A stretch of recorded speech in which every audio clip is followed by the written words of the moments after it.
clicked the right button, didn't I? Okay, good. Alright, yeah, it's live now. Your gameplay is looking a little dark, Harry. Yeah, that's because my Switch is sleeping. What are you playing? Link's Awakening again. Oh, Link's Awakening. Yeah. Remember during one of them you were playing DMC, Devil May Cry. Oh yeah, yeah. I don't know. I don't think I'm gonna do that again because that's a game that I kind of need to have my full attention on, and I was playing awfully last time. Oh, yeah. Because DMC is just fun though. Yeah. Anyway, I kind of cut off your intro, Scrappy. What intro? I don't have any intro. I don't plan this stuff. I mean, this is your Hello, show. oh, we're on. Hi, folks. This is Storytime with Scrappy. My name is ScrappyFan92. My name's Tanner. Yes, Tanner is returning. Yes, Tanner is tired, and he is returning to us after a brief absence. Yeah, it's Return of the King, baby.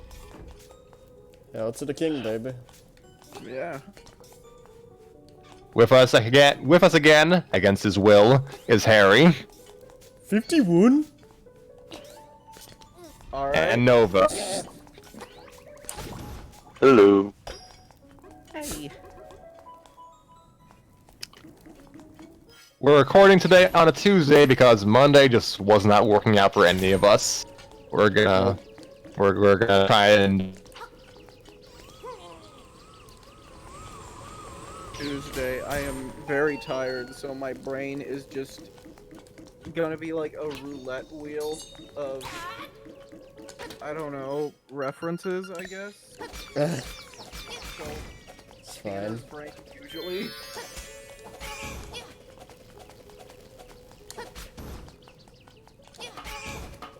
I'll try to bring as much enthusiasm as I can.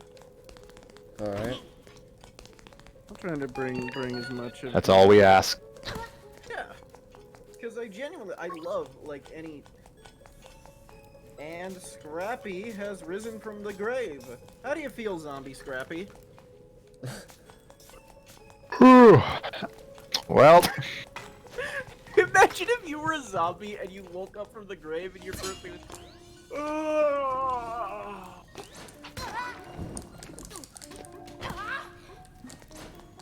do zombies have to? You know what? I'm not even gonna ask. Alright, so when we last left off, we were reading. When we last left off, we were reading Make Our Ascent, a love life story, and I hope you've watched the other parts because I'm not recapping everything. Yeah. I'll be honest. Previously, Huh? yeah. Well, let me rephrase that. We won't recap the story of Love Live, the actual show, but we can yeah, recap yeah. the story. Yeah. Mm-hmm. Previously, Umi, our protagonist, she died. That's like my voice. Oh, fuck! I was gone for a bit too long here. Jesus, I was not expecting that. Yeah, she died of embarrassment when her friend Maki kind of tricked her into coming back to Japan, not Japan, to her hometown to meet her old friends. Died of embarrassment when she learned she was in an episode of Storytime with Scrappy. It's called The Ugly Hometown. Once there was an ugly hometown. It was so ugly that everyone died. The end. Umi died. The end. Oh god. Firmly grasp it. I can't grasp anything, Tanner. Like, I can't grasp basic grammar. Everyone knows this. Firmly grasp. Oh, there's just an easy joke that, like, I feel like you know the first joke that popped in my mind. Yeah, moving on. So, yeah, Umi's back in her hometown to meet with her friends for the Christmas break. Kind of against her will. And this is where the rest of the cast of Love Live, the original series, is supposed to be reuniting in, as far as I know. I'm gonna come to Yeah. the portal. So, yeah, a lot of voices. Yeah, we were supposed to have more people for this chapter, but Tanner and Nova are the only ones who show up here on the regular. That's right. What do we win? Or can you not say that without getting demonetized? You win the respect of a guy you've never seen in person. Cherish it. You know what? That's fair. That's any type of respect I receive nowadays. 2020 is great. Indeed. Just kidding. Nova doesn't respect me either.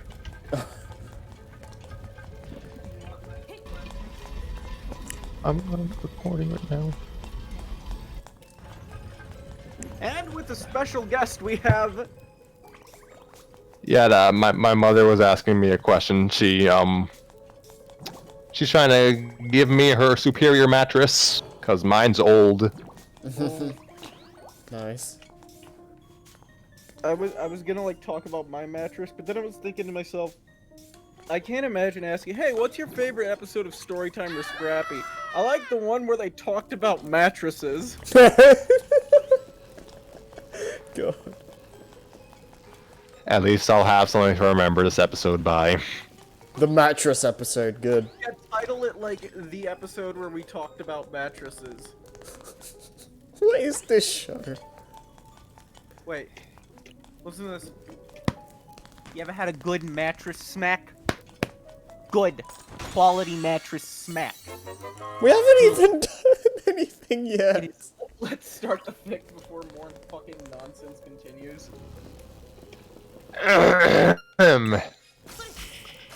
Once again, we are reading Ottermelons till we make our ascent. Chapter 4, Rhythm, Chord, and Melody. And you could see it in her eyes. She had run out of tears to cry. Now she turned and walked away. 7 years gone to waste. The reign of Kindo, city lights and traffic sounds. Raising an unsteady hand to the doorbell. Umi pressed it at for Pete's sake. Umi pressed it after several seconds of deliberating. She could hear the low chime echo somewhere inside her house, followed by a familiar coming. Her mother slid open the door, wearing an apron over her normal clothes. Umi? She smiled widely and pulled her daughter into a rather fierce hug. Welcome home. Oh gosh. Welcome home. You didn't tell us when you were coming back. Sorry for dropping in so unexpectedly. Umi gingerly returned the hug while she struggled to form the words around her mother's grip. Not at all. Releasing Umi, her mother held her at arm's length, beaming all the while. Oh, why isn't your father here? He'll be disappointed when he comes home and you've already settled in. Where is father? Umi asked. It wasn't like him to leave the dojo often, as far as she knew. Oh, he'll be back soon enough, her mother muttered. Umi frowned. She had the feeling that her mother wasn't entirely focused on her. Now that you're home, I'm cooking dinner for all of us. Once your father comes back, we'll all eat and you can tell us how school has been. Umi silently nodded, but already her stomach began to knot with dread. How would she be able to spend her year and a half of college in a positive light? While her mother all but pushed her across the long hallway to her room, going on about how it was exactly as she left it and it was always there for her. Umi considered various angles in her head. I'll leave you to unpack, her mother said. Dinner will be ready in half an hour. Thanks. Umi closed the door behind her, and once she heard her mother's footsteps fade down the hallway, exhaled sharply. I'll just have to tell them that I've been focusing on my studies and that the job I worked in over the summer was a good learning experience. Yeah, Tanner, can we try those Zoom improv exercises next time. Yeah, let's do that. Let's try some improv exercises, and we can play Zip Zap Zop. We can just... Yeah, let's just do some improv. Let's yes and. Let's, be funny occasionally, because improv is, like, only funny 50% of the time. Did I hear a squeak, or am I crazy? Oh, I am so sorry. It's the parakeets again. I'm sorry. No, it's totally... No, it's fine. I have a bird of my own. I just was just wondering what this noise was. Your parakeet may participate as long as they want to. I muted, I turned off this so you wouldn't hear the Discord ding coming in over and over, so... That's fair. Where was it? Of course. Hear that explanation then. Just wanted the money. If she expressed anything resembling if she expressed anything resembling interest in such a career path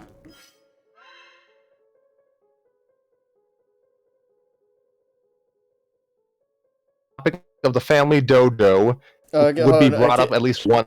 Can you say that again? After, what is it? I think it's like after family something, you just cut out like tremendously.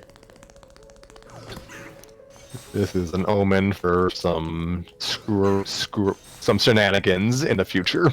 Probably. Umi was certain that the topic of the family dojo would be brought up at least once during dinner, and she, as the last heir, was expected to inherit it. Okay, that came out right. Yeah, that's good. That expectation did not change even after she left for college, and it was easiest for her to simply nod and go along with whatever they said. Just another reason I put off going home for so long. Umi groaned aloud. Glancing over her shoulder to make sure no one had heard, she shook her head. Excuse me. Cleaning up her room took priority over agonizing about her future. Flipping on the light switch on the adjacent wall and breathing an inadvertent sigh when it proved to work, she set down her suitcase next to the door and quickly walked over to her bed. Umi patted her bed sheets gently with an outstretched hand. Although she tried to keep a good distance between herself and her own bed. It hadn't seen use in more than a year, and she tried not to think about the little crawly creatures that could have made their homes in her sheets and frame in this time. So far, she had only succeeded in dislodging small puffs of dust from the covers, which gathered in the space above her bed, so that a large cloud now hovered uncomfortably close to her face. Oh gosh, they really did leave her room as it was. Of course, Umi wasn't going to stand for this. With some effort, she managed to force her window open, and it gave way with a somewhat concerning groan. At this, she turned around and placed her hands on her hips. The dust that had settled on her bed was already a clear indicator, but she still surveyed her room to confirm it with her own eyes. Everything was exactly how she had left it. She had never been partial to personalizing her room, and as such it contained little more than the bare necessities: a bed, a desk, and matching dressers and cabinets. A plain nightstand was situated next to her bed as well, and it was here that Umi walked. 3 pictures, similar in composition from afar, were lined up side by side. She picked up the last one, unsettling a fair amount of dust in the process. She blew off the rest of the dust from the picture frame, waving it towards the general direction of her window. Taking pictures for Pete's sake. Taking pictures alongside best friends was a 3, 2, 1, la la la la. Taking pictures alongside best friends was a graduation staple for any high schooler, but it was Honoka who had first proposed the idea that that they replicate the same pose for each of their graduation pictures. More accurately, each picture was an attempt to improve upon the previous one. In their first graduation picture, on their last day of elementary school, Honoka had bounded a good 1.5 feet in the air, leaving a surprised Umi and Kotori to stare on either side of her. 2 years later, on the day of their middle school graduation, it was Honoka who remained grounded while Umi and Kotori jumped. Their third and final attempt, taken just outside of the cherry blossom laden entrance of Otono Kizaka. Oh dear. That's the name of their school, right? That's the name of the high school, yeah. It's been so long. Their third and final attempt, taken just outside of the cherry blossom laden entrance of their high school, was the only time they had gotten it right. It was the picture that Umi held in her hands now. Kotori, on the right, held her diploma with both hands over her head. Honoka brandished her own in one hand and flashed a peace sign with the other. And of course, Umi herself on the left, grinning just as widely as her two closest friends. They beamed with all the pride, disbelief, and wistfulness that they had felt on that day. And in that fleeting moment, their feet left the ground in perfect sync. When was the last time she had felt this happy? She couldn't bear looking at the photo for much longer. Placing it face down on the nightstand, she opened her phone to an unread text from Maki. And who would like to take the role of Maki tonight? Me. Alright then. Maki. If you still haven't seen the chat, the plan is to meet up tomorrow after lunch. So around 1 or so. Oh, that's right, Umi said aloud. I forgot to turn on notifications for our chat. Thanks, I won't be late. I'll let you know when I'm outside your house. Is that really necessary? It is. Fine. She must have spaced out while staring at her old graduation pictures because she had just started to gather her bed sheets when she heard her mother calling her downstairs for dinner. She supposed herself a decent cook, but upon opening the door to her room, she was met with the almost forgotten and sorely missed scent of a true home, of a true home-cooked meal with family. Let me try that again. She supposed herself a decent cook, but upon opening the door to her room, she was met with the almost forgotten and sorely missed scent of a true home-cooked meal with family. Opening the door, she turned around to give her room one more once-over in the dying daylight. Her suitcase lay open, still packed with hastily folded clothes. It could wait, perhaps a day or two, she decided. 2 weeks was for Pete's sake. 2 weeks was a long time to be home after all. Let's see.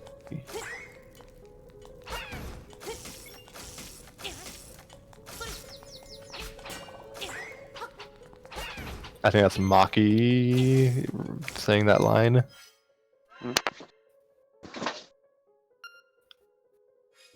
Alright, okay.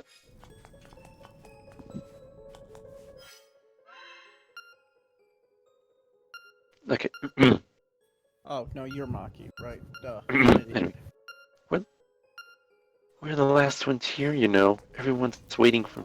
And you. No, you went ahead. It's are you ready, What? Umi, etc. Fuck. Are you ready? Ready? Umi, what are you doing? The girl in question still lingered on the stairs, a good 10 feet back from where Maki stood with her hand on the door handle. Can I just have a moment, please? Umi fiddled with a button on her coat, looking everywhere except at Maki. Her other hand slipped into her coat pocket and lingered on her crumpled sheet of lyrics. She had brought it along just in case inspiration struck while they were there, but more importantly to announce the status of the song to the rest of the girls. Hopefully, doing this now would clear up any potential misunderstandings. Maki looked like she was about to roll her eyes. I'm the last one's here, you know. Someone's waiting for me. And you, even though that's a surprise. That's exactly why I'm nervous. Umi sighed heavily. Her friends were behind that door. She didn't doubt that. What she did doubt was her chances of being greeted with warmth and positivity. She wasn't denying that she probably didn't deserve such friendliness, but she still wasn't ready for the curious questions that would potentially be aimed at her, especially if they had an idea of what had happened before she left for college. The thought made her tense visibly. She hurriedly buttoned her coat and stuffed her hand into its pockets. How about you go in first, and I'll come in when I'm ready, she tried. It was a stupid idea, and she knew it. But Umi still took Excuse me, I have hiccups. But Umi still took an instinctive step back when Maki removed her hand from the door and strode over to her. She grabbed Umi's arm before the older girl had time to react, and leaned in so Umi couldn't help but meet Maki's intense gaze. I've gotten you this far. There's no way I'm letting you miss out when you're 2 feet away. Maki tugged on her arm, and with Umi helplessly in two, oh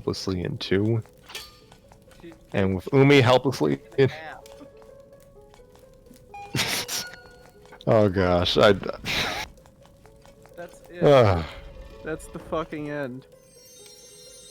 Well, final thoughts, gentlemen. Maki kills Umi, confirmed, end of fic.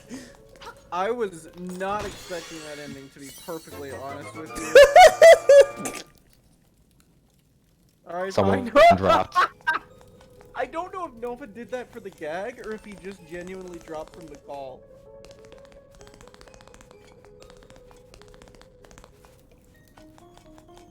I don't know. I'm actually kind of scared.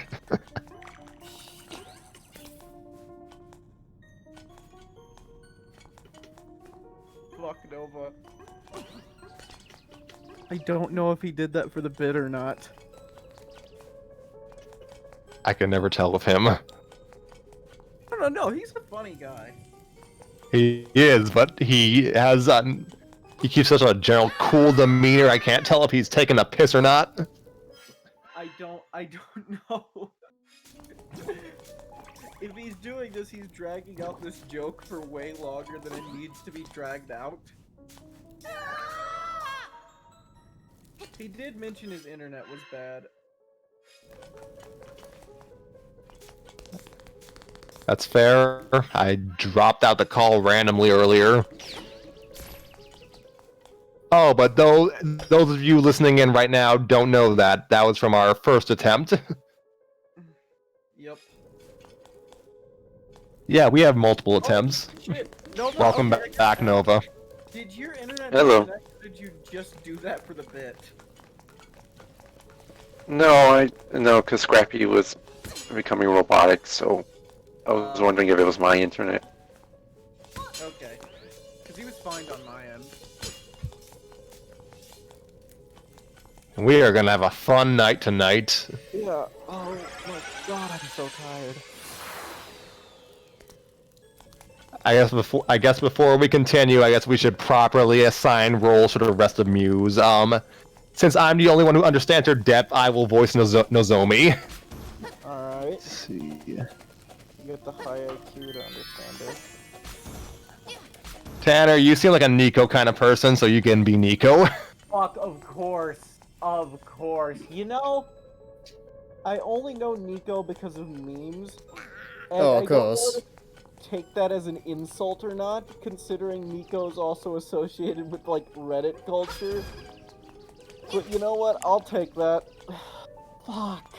I've actually seen the show, so I feel like Nico would just fit your kind of personality. Yeah, I mean, like if you, I'm funny Reddit girl. like, if you barely know about Love Live, you probably at least know Nico. Yeah, I've used Because she's the Reddit, best. unfortunately. Believe it or not, I have watched Silva Gunner. Who would be energetic enough for Rindo? Harry. No. Yes. I don't even have the story up. Okay, okay. So my brother, I'm guessing he was talking about something else, but right after you said no, I heard my brother downstairs. Yeah. Which See? The audience demands your presence. the audience of my brother, who's probably not paying attention at all, demands your presence, Harry. God. You're already here. I got the link here, I can send it to you. Damn it. There's no way out, man. That's the slogan for this series. Story time with Scrappy. There's no way out. Yeah, pretty much. The hell? Well, I'm basic, so I guess I get to voice Honoka as well. Fair enough.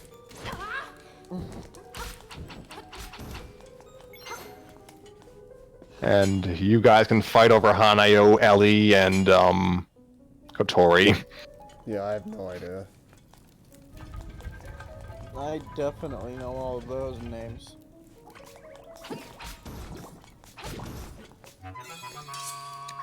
Where were we?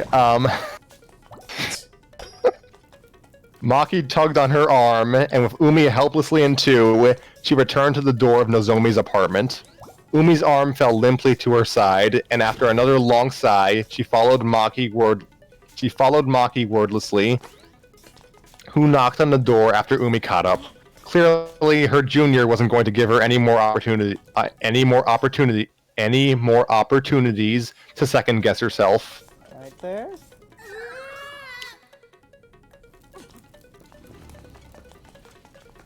Let me go through that one more time. Clearly her junior wasn't going to give her any more opportunities to second guess herself. I need to learn how to breathe. You'll be fine. Maki said, as if she knew what Umi was thinking. It wasn't too hard to figure out, she supposed, just as the handle turned and the door opened. Nozomi stepped out, a warm smile on her face. Umi could hear loud voices and laughter past the doorway. Their senior had her eyes on her. Oh gosh, darn it! Their senior had her eyes on Maki and hadn't yet noticed a guest that trailed behind her. Oh gosh, I forgot what Nozomi sounds like. Maki-chan, so glad you could make it. Nozomi's eyes drifted away from the pianist as she realized that someone was standing behind her. Umi-chan? She gasped. She gasped far too loudly for Umi's comfort, and her hand flew to her mouth in an expression of shock. Later, Umi would reflect on the events that followed and conclude that they were something straight out of a manga. Realistically, there was yeah.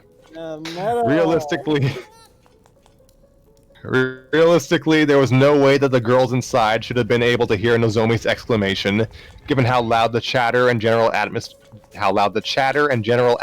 was from their spot outside the apartment. It was as if her first meeting with her former fellow idols was destined to be a dramatic, embarrassing, and a general commotion. Classic idol animation shenanigans. Let's go. Exactly. In that moment, Umi stepped forward and opened her mouth, intending to shush Nozomi, but it was too late. She heard all of the conversation inside screech to a dead stop. Umi's eyes widened in horror, and I'm gonna presume that's Rin screaming. Harry. Oh my god, you're... Oh no. Okay, fine, what? Okay. Friends in the audience, it's time for Harry's voice acting debut. Give him a warm round of applause. It's gonna be horrible. Is this Where is it? How far down are we? Not far down enough. Umi's eyes widened in horror. Okay, let me just use the find thing. Oh, this is gonna be good.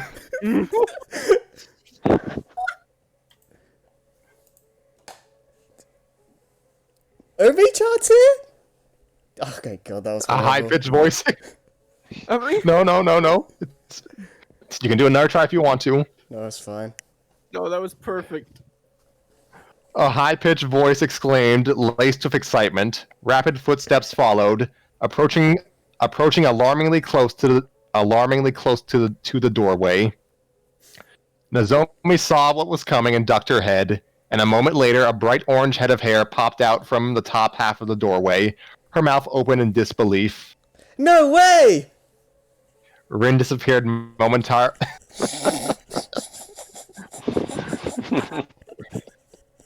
Rin disappeared momentarily behind a door again to yell. Hey everyone, Obi-chan's here! Can you add some meow noises to this, Harry? I would love to do that, but I don't know. Did I I'm voice Rin before? No, I didn't. I'm trying to stay as Rin, true to this the is her script as debut. possible. I'm trying to stay as true to the script as I can. We thank you. No, you never voiced Rin before because this is her debut. You Yeah. may have voiced Umi before. Yeah, I think you did. A character before. Yeah. Then the floodgates opened. The door nearly rattled off of its hinges as Rin was the first to tackle Umi in a suffocating hug. Aww. Yeah. The hug part, not the suffocating part. I'm just gonna make this PSA. If you're at conventions, please don't glomp people you don't know. Really weird. Do not do that. Yeah, well, Rin and Umi, they're like sisters. Yeah. And if we want to talk about unwanted touch, then that's Nozomi's thing. Oh. Let's see. The other girls wasted no time in following suit, and within moments she was surrounded. Exclamations and questions were floated at her, so many at once that she couldn't find the words to answer any of them. And yeah, I don't know who any of these would be. I'm gonna pretend that's Hanukkah speaking first. You didn't. Oh gosh, I can only do so many female voices. Kind of like Ratch from Adventures of Sonic the Hedgehog. You're not telling us you're coming.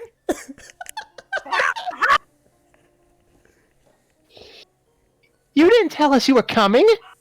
It's been so long since we heard from you. I was starting to think that you died. I think the last one is Nico. Starting to Oh. die. Thank you. Are you guys hearing my dog in the background? Because I might have to mute. Should I just do if my personality is already like Nico? Should I just do my own voice? You are Just- absolutely free to do so. Feminize it a little bit, but besides that, yeah.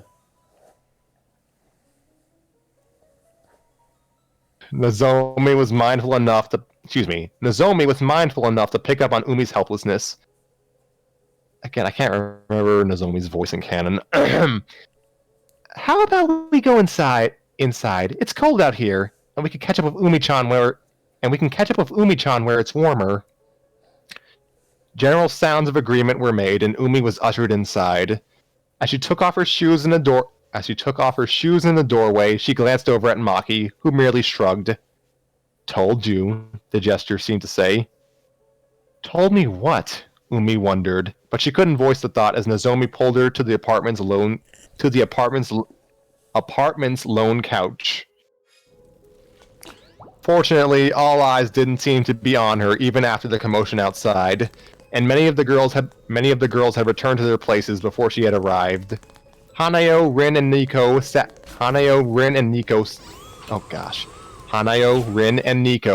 at the table. The latter two apparently in an argument, judging from the intensity of their voices. Sorry if you haven't eaten anything yet, Nozomi chuckled sheepishly. I didn't make anything except except tea, in case you wanted to warm up. Oh, it's all right. I ate before I Umi paused as a hand found its. Oh, for Pete's sake! Umi paused as a hand found its place on her left shoulder, accompanied by a light squeeze. She jumped slightly at the contact and whipped around. All right. Tanner, you want to handle Ellie? She's the authoritative one. You didn't tell us you were coming to surprise us. If you didn't tell us you were coming to surprise us, it worked. Ellie had somehow snuck up on her, and the blonde girl grinned, her tone playful. It's good to see you too, Ellie. What'd you say? Because that, when you said authoritative, I went in with that, but now I know it was supposed to be playful, so... Yeah, my bad. She's normally authoritative. Alright. It's good to see you too, Ellie. Umi returned a smile, stepping forward to hug her senior. As she did so, she saw Maki glancing at them, and remembered their exchange on the train. I thought I was due for a visit. That's an understatement if that's an understatement if I've ever heard one. If you've been so busy that you're ignoring us, I'm sure you have a lot of crazy college stories. Ellie sat down on the couch and motioned for Umi to do the same. Umi flushed red at her friend's assumption. She didn't think that sitting in her room all day fell under that crazy category. It's really nothing special. Right? Nozomi cut in from the kitchen, having either not heard Umi's qualifying statement or choosing to ignore it. I thought Umi-chan was the last person who'd go crazy in college. Oh, maybe she's found new friends there, and that's why she doesn't have time for us anymore.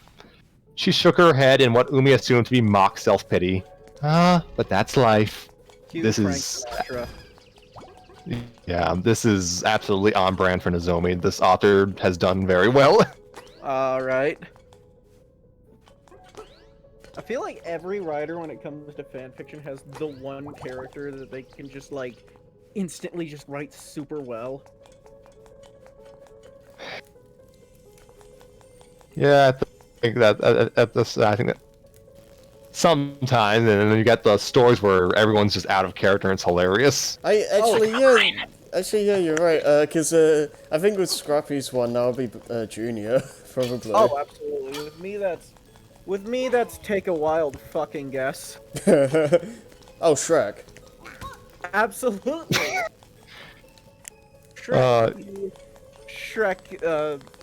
Shrek became an assassin recently. What?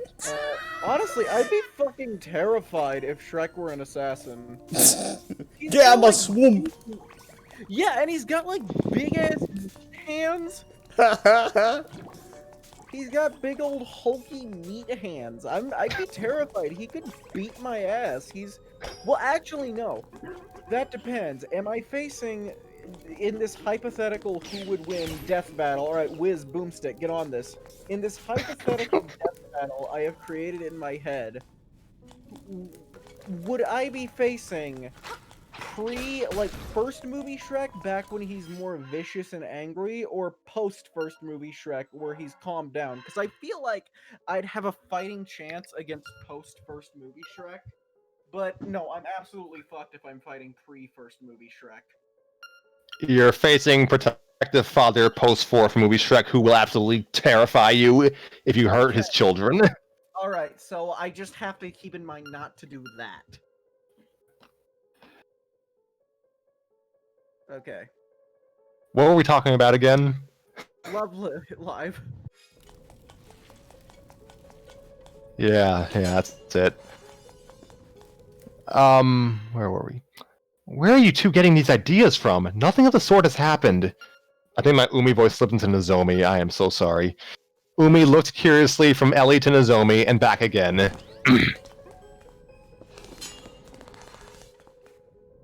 Wait, what if that's what Nico was arguing about at the table, was the Shrek thing I just mentioned? I could see it. That would be amazing. Umi looked curiously from Ellie to Nozomi and back again.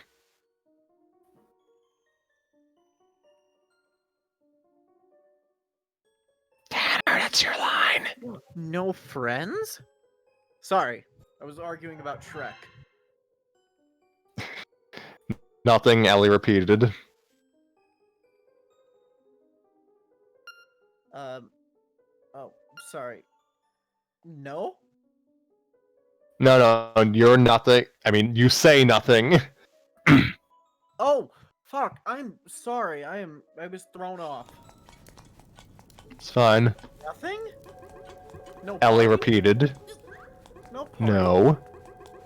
No. No flings? No girlfriends? Umi raised an eyebrow but didn't question it.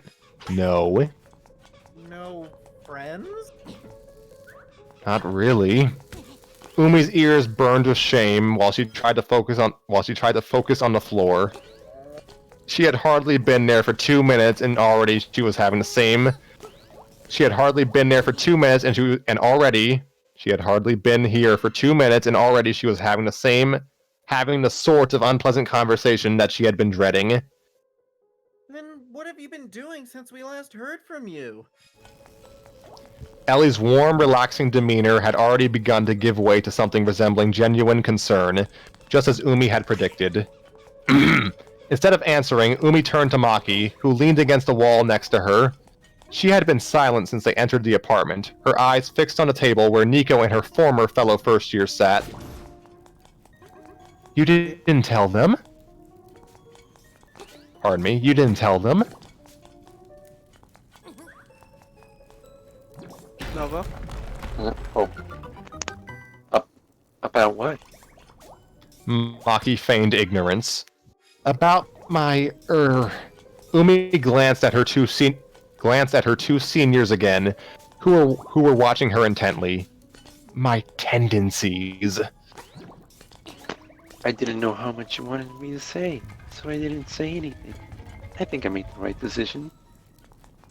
Umi couldn't argue with that, even if it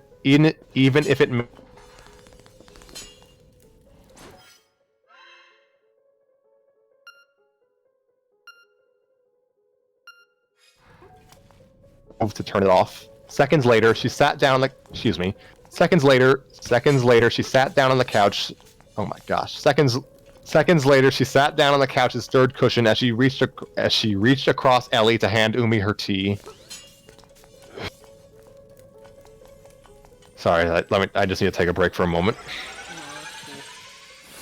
Use the bathroom, to be honest with you. Alright then, break time.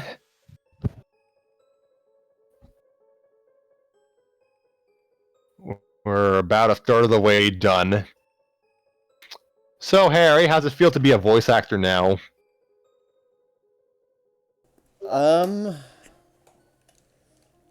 mean, it's kind of fun, not gonna lie. I don't know. It's something, I guess. And, well, we appreciate it, first and foremost. And we hope that maybe you can join us in a few more episodes down the line. Like, obviously you're streaming during this, but it'd be fun having you in the cast every once in a while. If the episode cool, if we need like 1 million voices, then I guess it won't hurt. Star Wars is gonna be fun. I think you alluded. Huh? Go on. I was gonna say I wouldn't mind doing Kylo Ren if Tanner's not around. Oh gosh. Besides that, I don't really know. See, I could say that you could do I'm not gonna say for spoilers, but I say you could do a certain dual role, but one half of the dual role doesn't really speak in the movies, so and I'm thinking of The Rise of Skywalker, not Duel of the Fates. Ugh, my throat's scorched up. And I think you alluded to it earlier, but yeah, Junior is my favorite to write. I'm not sure if I nailed his canon personality, but he's definitely my favorite to write in my story. I can definitely see that, yeah. Oh gosh, I need to continue writing that story again.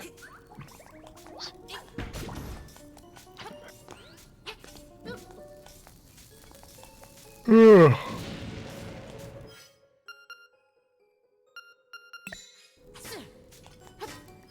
Is that like just a bowling ball? Oh, the game? It's just a giant ball.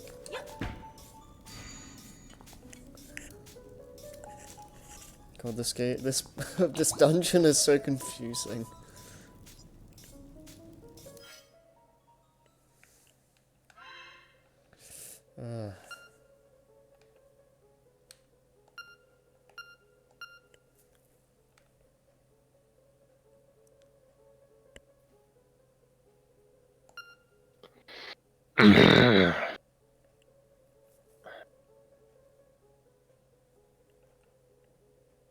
Wait, what's been stopping me from getting over there?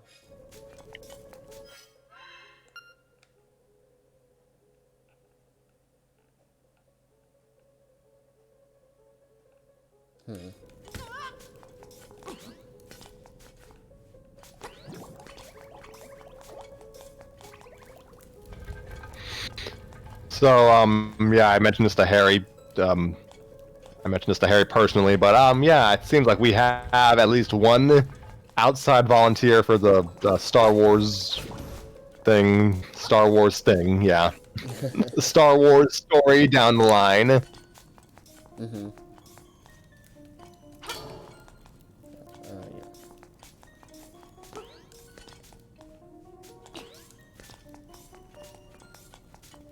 Oh man, that's gonna take like a century to get through.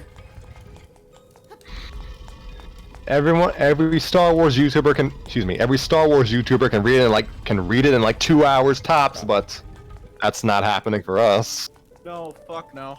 Oh yeah. Alright, you back? Yeah, no, but you weren't present for this. Tanner and I took like an hour just to read a Rugrats one-shot. Oh yeah, because of issues. Are you guys feeling okay after that? Lost control of my life. I was waiting for that. Tanner has not been okay since he had to hear me wasting like 15 minutes just to get one Christmas song done properly. Oh yeah! Started over and over.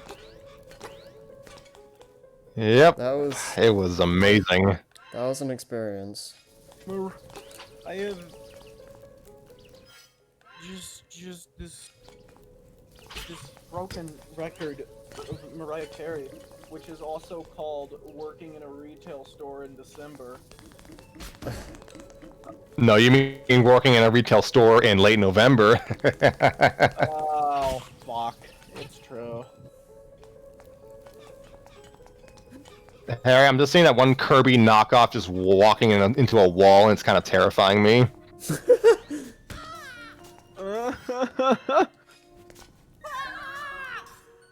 Okay, we're all back. I believe so. Let's see, seconds later, she sat down on the couch's third cushion as she reached across Ellie to hand Umi her tea. The blue-haired girl accepted it with a quick thank you, then blew on it gently to help it cool down. She took in the sight of her own green-tinted reflection for a moment. If any of this sounds too far-fetched, Maki can confirm that this is true. College hasn't been easy for me. My grades are decent enough, but as you just suggested, she nodded at Ellie. There should be much more to college There should be much more to college than that. I live alone, and I haven't made any close friends there. Just people who I talk to every so often.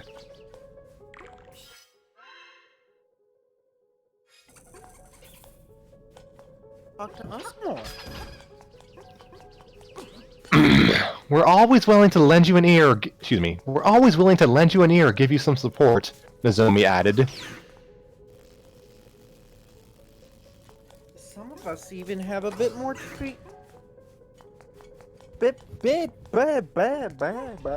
But some of us even have a bit more free time to chat. Time to chat, free time to chat, be a bit more time, free time to chat.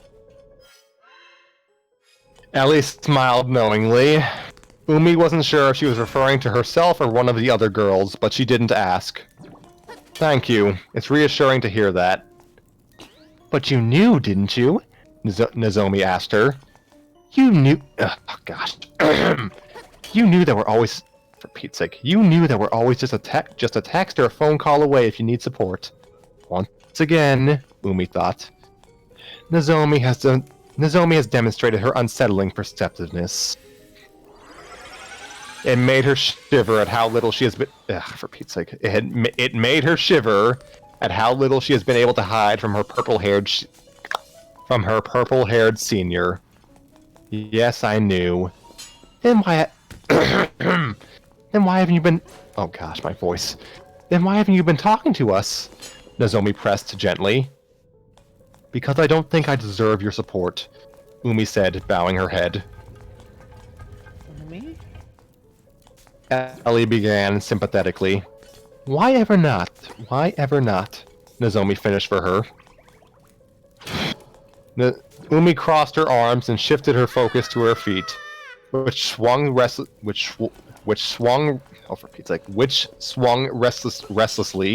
over the side of the couch.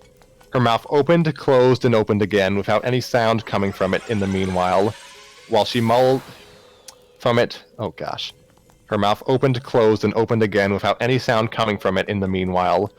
While she mulled over how best to present her current situation. She was drawing a blank, though. So after what felt like minutes of avoiding her senior's concerned stares, she looked up and shook her head. Just... Can you take my word for it? It's true. She punctuated her vague statement... Oh gosh. She punctuated her vague statement with a dry laugh, hoping to lighten up the atmosphere and get away from this uncomfortable topic. It seemed that she was unsuccessful at first. Ellie kept her gaze on her, and she didn't have to look over to know that... Oh gosh. And she didn't have to look over to know that Nozomi was doing the same. Then, after the two exchanged a quick glance, she was finally granted a break. Alright. We just wanted to hear from you more. I'll make more of an effort from now on. Oh, Tanner, this is your moment. Oh, shit! Yeah, what's up with that?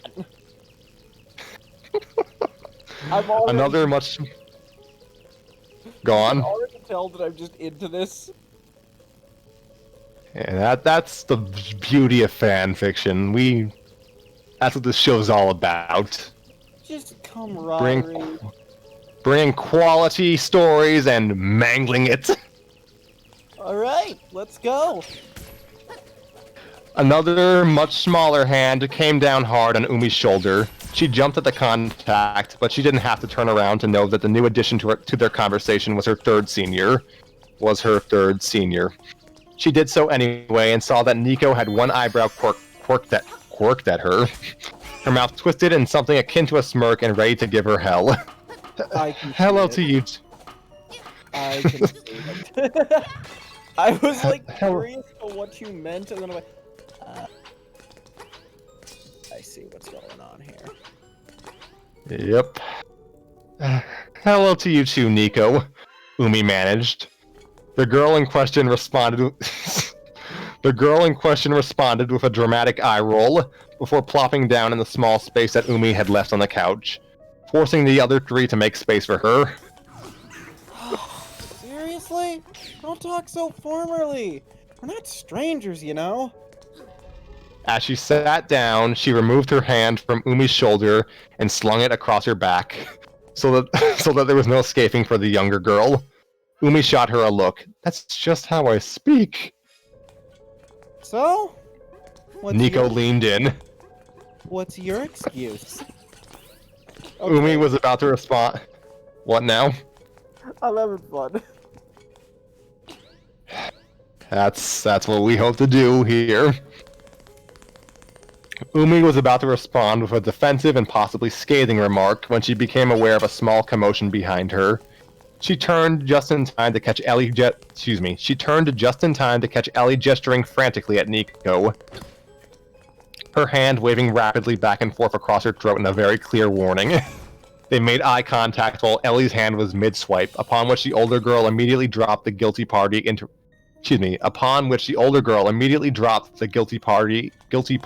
her lap. Clearing her throat loudly, she fixed the petite girl with a stern glare. Nico, please try to be a little more sensitive. You don't know what Umi's been going through. I know! That's why I'm trying to... At this, Maki, who had been listening to their entire conversation from her spot next to the couch, brought her hand squarely down onto Nico's head. Wow.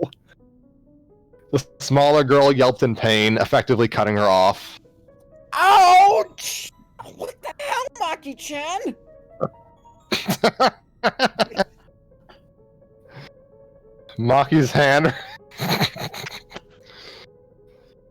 Maki's hand remained hovering.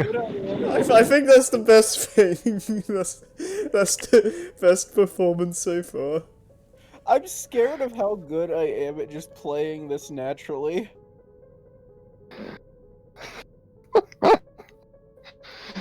Oh gosh. Maki's hand remained hovering over Nico's head, while the other one came to rest on her hip. She didn't say anything, only gesturing to the 3 other girls who sat on the couch. Nico seemed to get the message and put her own hands up in a gesture of reluctant compliance. Okay. I'm sorry if I was too insensitive, Umi. It's okay. That was like a weak little ending on the line read there, but see, now I wouldn't have gotten if I just didn't point it out. You can try again if you want to. Okay. Sorry if I was a little too insensitive, Umi. It's okay. Excuse me. It's okay. Umi responded slowly. She was struggling to keep up with the pace of her friends. It really had been too long since she had last seen them, she thought.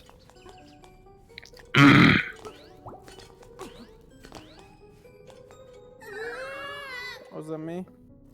I think so.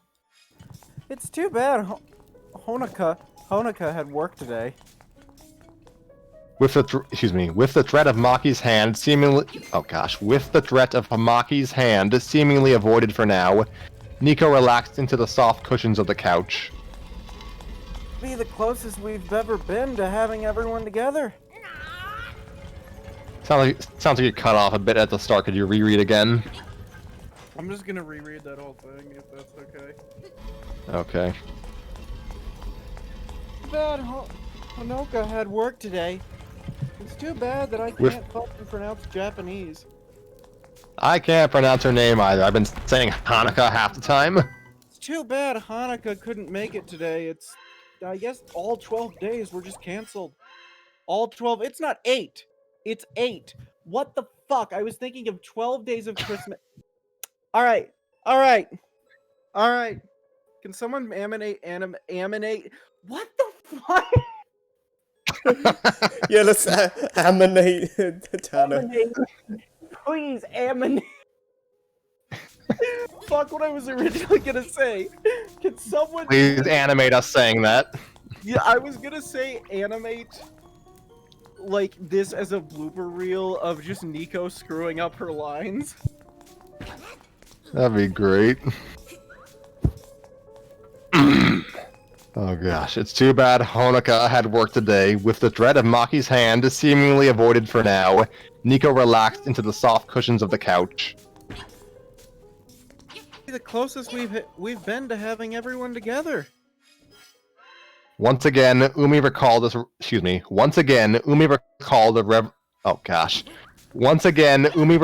relevant snippet of her conversation with Maki on the train. Everyone noticed it. It, of course, referred to the perceived... Pardon? I didn't say anything. I'm going crazy. I'm hearing things. Yeah, you are. It, of course, referred to the perceived distance between Umi and her childhood friends. Maki said everyone, so that means Nico noticed it too. She's being insensitive again. Umi looked to confirm this and saw that Ellie had buried her face in her hands and was currently in the middle of letting out a long sigh. She also thought she saw Nozomi's hands twitch. Despite herself, she had to smile at her friend's antics. Really, does that mean Katori will be here? I don't know. Nico answered with a shrug. We haven't heard from her since yesterday, so maybe she's trying to surprise everyone like you did. Umi pushed down the growing unease in her stomach and tried to laugh. That would be quite the coincidence. Unfortunately, Umi had been too distracted by her seniors to notice the three knocks at the door moments before. Nor did she notice Hanayo getting up and answering for whoever was there. And it wasn't until she heard the familiar voice in the hallway that she considered getting up, hiding and revealing herself at a more opportune time. Oh gosh. La la la la who. Alright, it's time to do high-pitched glasses, girl. Unless Harry wants to do this as well. For some reason, I feel like me just doing Nico and my natural voice worked really well.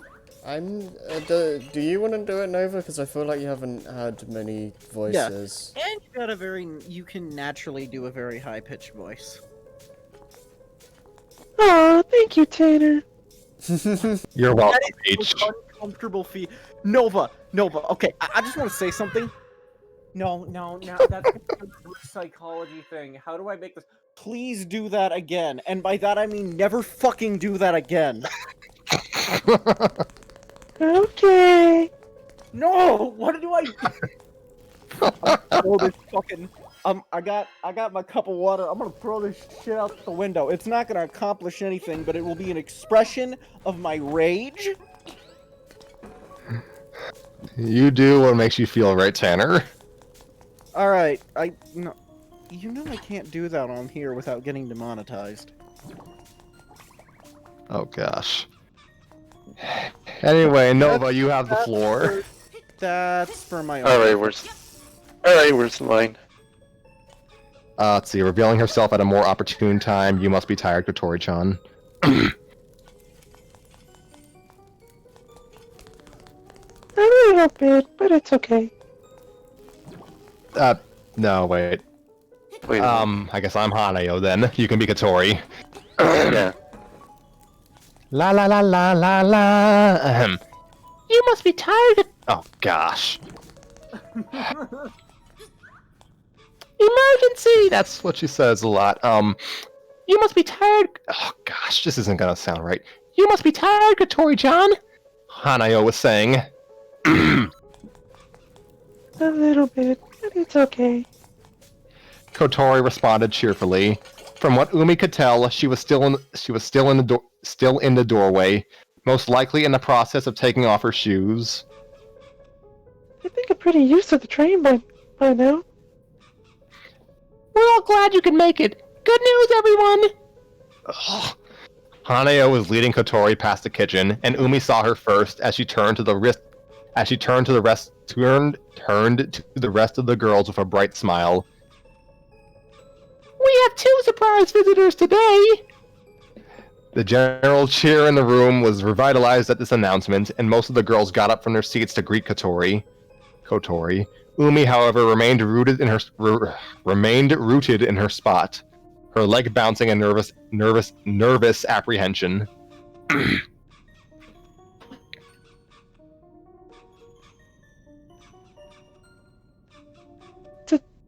Two? Kotori repeated curiously. She answered her own question as she crossed the threshold to the living room. After receiving a few friendly hugs from the other girls, she inevitably locked eyes with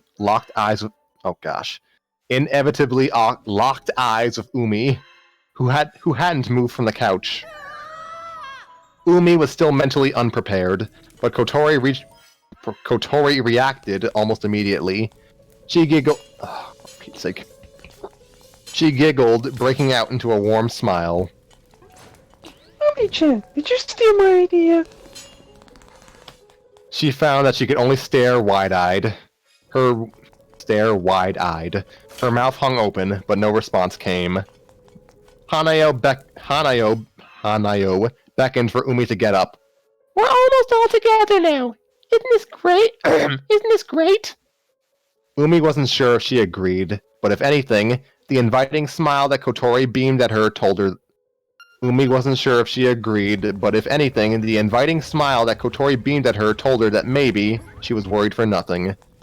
Yeah, she managed, as she finally willed herself off of the couch. As she did so, Kotori stretched her arms out to her in a welcoming gesture. Umi had to smile. It's been a while, Kotori. She reciprocated by reaching out her own arm and embracing her childhood friend.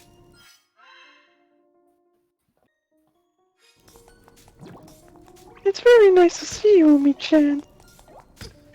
Kotori pulled back from the hug first, placing her hands on Umi's shoulders. Umi returned her smile, thinking that Kotori was going to say something to her, but she didn't comply. They stood there, staring at each other for a good 5 seconds before the realization hit Umi. This is kind of awkward. She knew that Kotori was aware of it too from the way that her smile faded, only slightly, but enough for Umi to notice. She tilted her head so that she was giving Umi a sidelong glance, and pointed towards the door.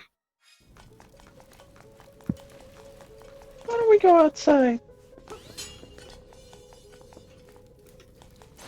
Yes, I think that would be good. Umi, Umi rubbed the back of her neck when she realized that there were more than Umi rubbed the back of her neck when she realized that there were more than a few pairs of eyes on them. Okay, I'll be right back. Kotori addressed this to the other girls, and Umi turned to follow her, but not before she saw Nozomi flash her a thumbs up. She sighed. Yep, that's Nozomi. This is accurate. Outside, Kotori leaned against the railing as Umi shut the door before turning to face her. The tan-haired girl still didn't say anything, and as their breath visibly rolled away from their faces in light puffs, Umi became all too aware that she would have to talk first. Not knowing what Kotori wanted to talk about made it all the more nerve-wracking, but she reminded herself that even if she got an earful of everything she had done wrong over the past year and a half, she probably deserved it. We probably have a lot to catch up on, Umi began, sheepishly, as she joined Kotori at the railing. It seems so. How have you been? Is Tokyo treating you well? Kotori smiled, but when she raised her head to look at her, Umi could see the wariness in her eyes. In some ways, yes. The fashion industry is just so competitive. So the classes really push everyone to the creative limit. I've seen my fair share of breakdowns already. What about you? Umi asked, her eyes widening in concern. Are you okay? Please don't tell me you're talking about yourself, too. No. Kotori giggled and shook her head. I've been doing okay so far. It's just difficult to balance school, my own projects, and trying to find a job or an internship. Have you found anything yet? It shouldn't be hard for you considering your previous experience. Kotori smiled bashfully. I'd like to say that my reputation precedes me, but I'm just being close-minded. This is Tokyo we're talking about after all. Companies have such a large talent pool to pick from here, so it's not too easy to get noticed. Tanner, you alright? Oh dear. It's like I could hear a faint sound, and I didn't know if he was like just muttering off camera or off mic or was trying to say something and his camera was just cutting out.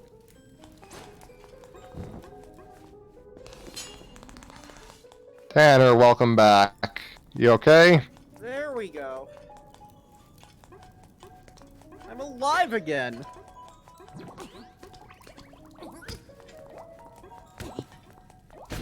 Where were we? Let's see. I'm sorry about that audio. No, it's fine. Wow, we were just worried that you were trying to tell us something and we couldn't quite hear you. I'm gonna die in 3 companies- days. Yeah. Companies have such a large talent pool to pick from here, so it's not too easy to get noticed.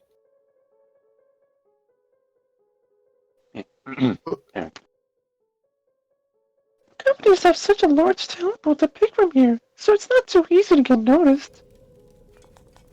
Thank you, Nova.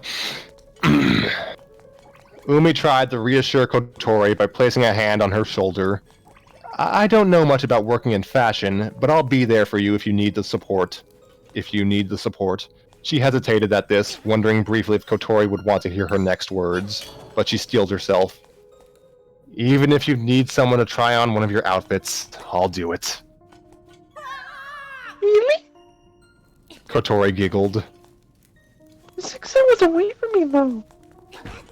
She reached for Umi's hand, gently removing it from her shoulder, although she held onto it while she spoke. Besides, you have to prove that you're more reliable before you make promises like that. Umi didn't know whether it was the sheer bluntness of Kotori's statement or... Umi didn't know whether it was the sheer bluntness of Kotori's statement or the fact that said statement was delivered with a genuine... long sentences. Umi didn't know whether it was... Pete's sake. Umi did not know whether it was the sheer bluntness of Kotori's statement or the fact that said statement was delivered with a genuine smile, but she felt a stab of pain at her friend's words. Kotori, she muttered, ducking her head in embarrassment. It would be easier on me if you put it less frankly. She squeezed Kotori's hand in her own, knowing that the redness on her face was easily visible, no matter how she tried to hide it. Sorry. Kotori laughed again, and Umi confirmed in the back of her mind that her friend got a great deal of enjoyment out of seeing her flustered. I just had to say it. You can't disappear for as long as you did and expect me not to say something about it. I know. It just doesn't make me feel much better. Umi looked up to see Kotori still smiling at her, but her head was slightly cocked to the side, indicating her curiosity. Umi-chan, are you doing okay? In regards to school, she stepped closer to Kotori as a harsh chill made her teeth chatter. That too. She didn't want to lie, so she settled for a shrug. I've seen better days, I think. Real work can be pretty harsh. Kotori said sympathetically. It's been looking up recently though. That's good. She perked up at Umi's words. May I ask why? Umi reached into her coat pocket and produced her sheet of lyrics. I enlisted Maki's help in writing this. I'd call it our project for Christmas break. She unfolded the paper and handed it to Kotori. The tan-haired girl read over it silently, while Umi twiddled her thumbs. Wow, this is really poetic, Umi-chan. Kotori looked impressed. Umi blushed. You don't have to put it like that. No, I really love it.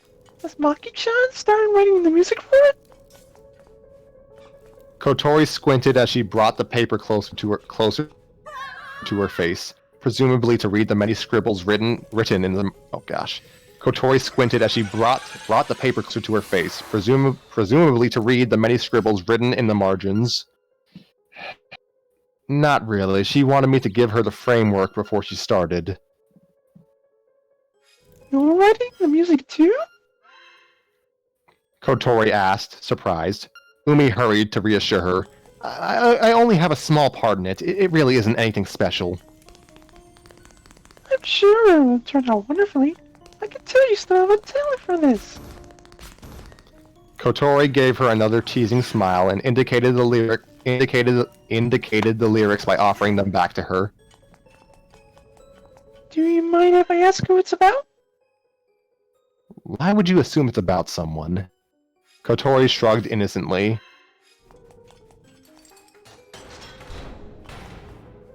The lyrics are addressing at you throughout. A lot of my songs did that. That's true, but I think this one's different.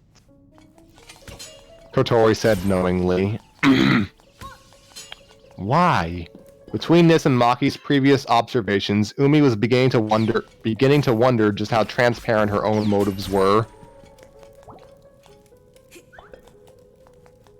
Nowadays, you don't have to write songs for the sake of writing them. I wasn't doing that back then. Excuse me. I wasn't doing that back then either. Umi muttered a little defensively. I tried to be as genuine as possible when I wrote lyrics. Your lyrics are genuine. I'm not denying that. Kotori giggled. But unless you're a much better secret keeper than I knew, you never experienced romantic love, heartbreak, or even pining while you were writing for Muse. Am I right? She counted the feelings off on her fingers as she spoke. Yes, you're right. Yet you wrote many songs that do those matters. Kotori continued. That's what I mean. You wrote those lyrics for Muse because that's what idols sing about. A sly grin began to take shape on her face. I think you did quite a good job for someone who's never even been in love. What is the point of you flattering... Excuse me. What is the point of you flattering me like this again? Excuse me. What is the point of you flattering me like this again? Ugh, gosh. What is the point of you flattering me like this again? Umi asked, her face slightly red. I mean all those things to me, Chan. Kotori's response was sincere, and her smile began to soften. Gosh darn it. Kotori's response was sincere, and her smile began to soften into something resembling this. Compared to your lyrics back then, your motivations for writing this? She held up the paper.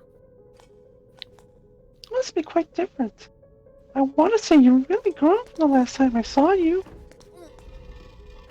She then turned her focus to the paper, her amber eyes searching for a specific line. The infinite buzzing of vanity's lips, forming words for the eager of ear. She read off the paper in somewhat impressive English. Oh, it is. I know. Anyway.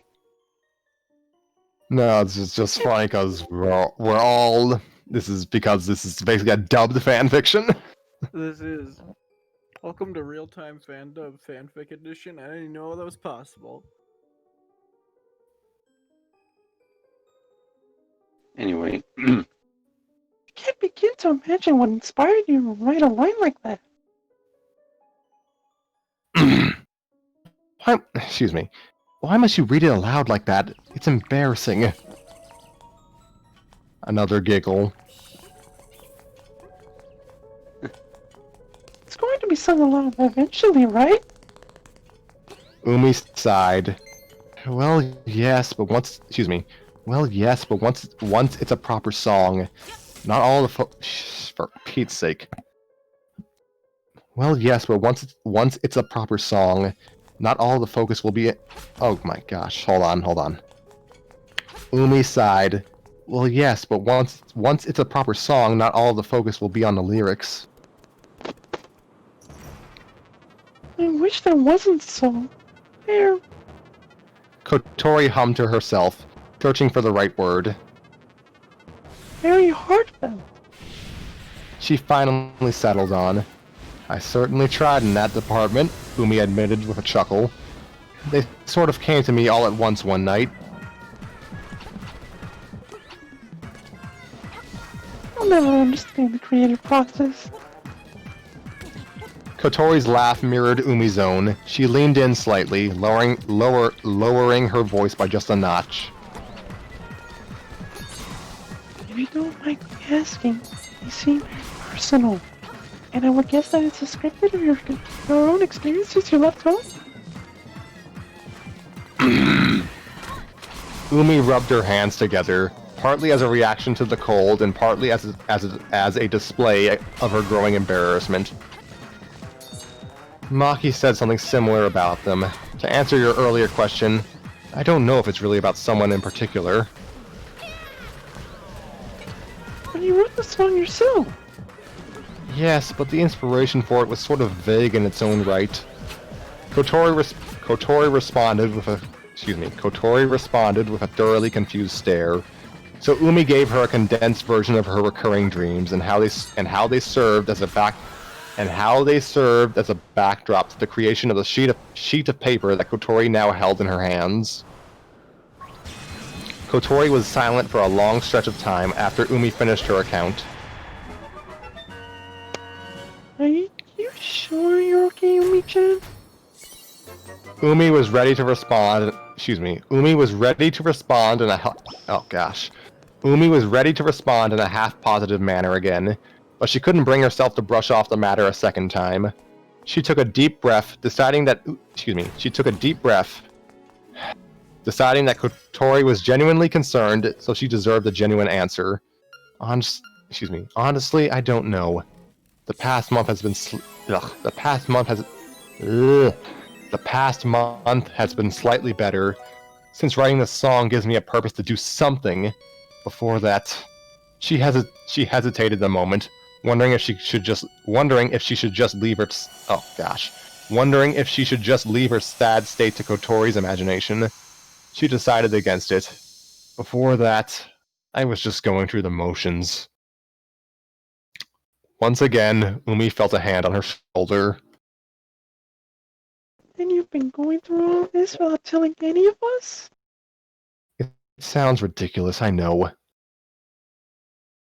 We're always here for you. All of us.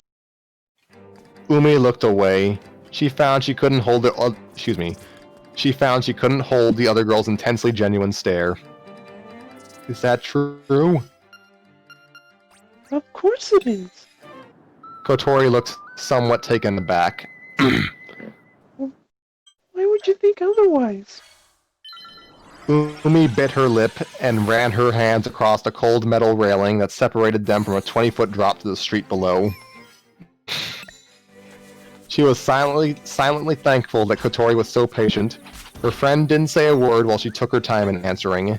Finally, she decided to be honest with Kotori. Finally, she decided to be honest with Kotori. She deserved it, with how distant they had been these past 2 years.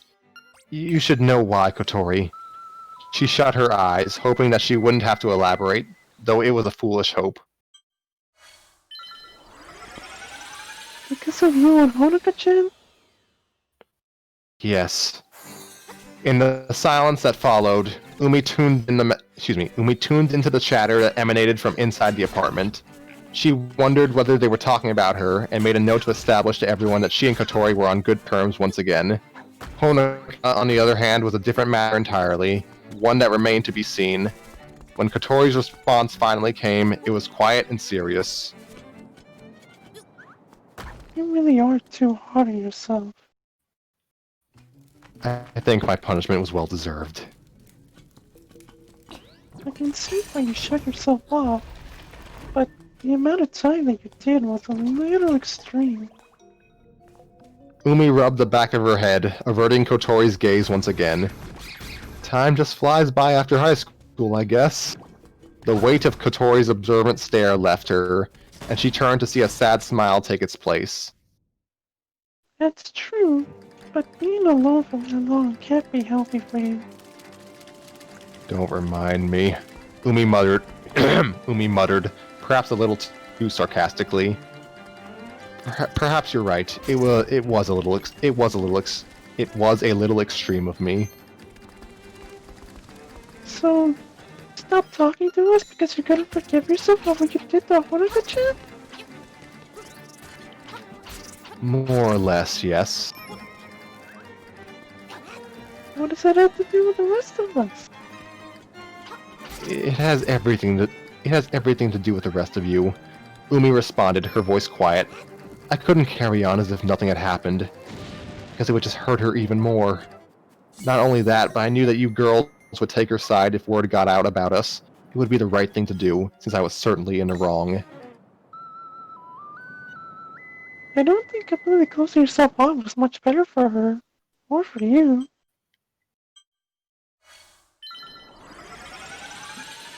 It was either that or confront my mistakes, and I'm far too much of a coward to do that. Kotori had since removed her hand from Umi's shoulder, but now that same hand found Umi's own. It seems like you're already on your way. You think so? Umi flushed and looked away. You're here now, with us. That's a good start. In the back of her mind, past the embarrassment and shame that clouded the forefront, Umi wondered what she had done to deserve friends who were so willing to forgive her many shortcomings. Thank you, Kotori. I'm glad you're coming around. Kotori said. Another period of silence followed. Umi looked away and inhaled deeply, due to the weight of what she would due to the weight of what she would ask next. So, Umi managed, how is Honoka? Kotori didn't respond right away. Let's see, hold on. As far as I can tell, she's doing fine. Do you two talk often? I try to, when I have the time. Other than that, she's rarely active in the group chat. Fairly active. Yeah, that's what I said. I heard rarely, sorry. I try to, when I have time. Other than that, she's fairly active in the group chat. I guess I wouldn't know that, Umi muttered. Kotori didn't have an immediate response, and Umi didn't need to tear her gaze away from the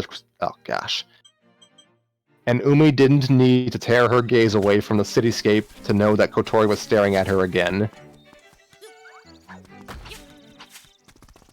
I'm going to be blunt with you, Umi-chan. She nodded and braced herself. I'm being vague with you because I think it would be better if we found these things out on your own. That wasn't what Umi had been expecting. I'm sorry? Kotori broke out into a smile once again. You should go visit Honoka-chan and ask her these things yourself.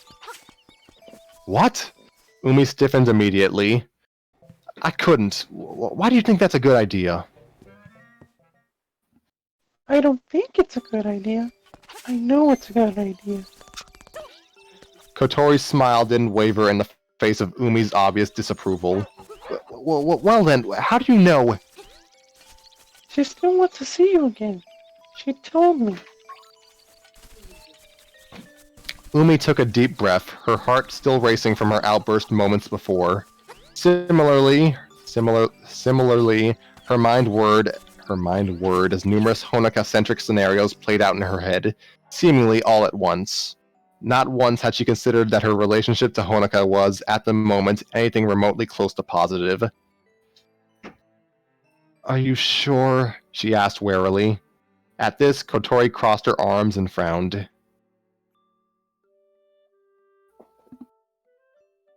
Did I lie to you, Umi-chan? She huffed to emphasize how ridiculous the idea sounded. I can't remember the last. Excuse me. I can't remember the last time you did. Exactly. Kotori drew each syllable of the word out.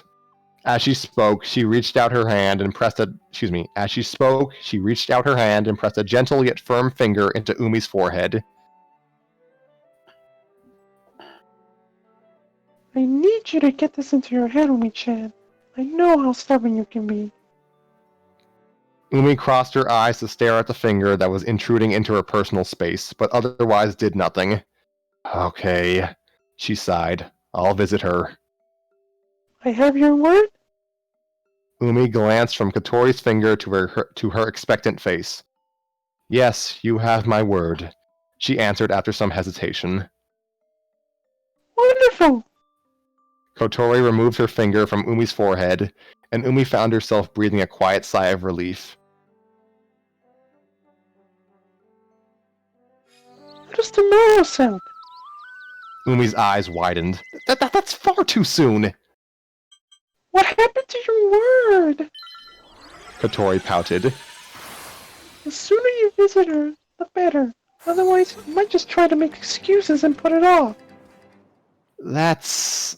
Umi cringed and looked away. As much as she hated to admit it, Kotori was right. I suppose I can visit her tomorrow. Let me know how it goes. Kotori's smile returned. Umi shot her friend a look. I take it you're not going with me. Of course not. You know that you two have some things to take care of first. It was a fleeting hope, Umi sighed. Don't be so dramatic. Kotori giggled. Bye. You'll be fine. Did Honoka tell you that as well? No, I don't like to think that I still know both of you well enough to say that. Umi could only shrug in response. I hope you're right. In fact, I'm already planning for the three of us to spend Christmas Eve together. That's... A number of negative outcomes forced themselves to the front of Umi's mind, and she had to ignore them. That's rather optimistic of you. Kotori merely shrugged, but her cheery smile remained. Another silence settled upon the two, but Umi didn't feel any sense of discomfort or unease during this stretch. Kotori's hand lingered on hers for a few more moments before separating. With nothing else to say, Umi turned her attention to the passerby that dotted the sidewalks below them. Though it was Monday afternoon, Christmas Eve was only 2 days away, and thus the normally peaceful streets were already beginning to pack with last-minute shoppers and early vacationers. The sight was comforting. Yet for some reason, Umi began to have a nagging feeling in the back of her mind. Do you girls have any plans for Christmas? I think that's me. Do you girls have any plans for Christmas? She asked Kotori.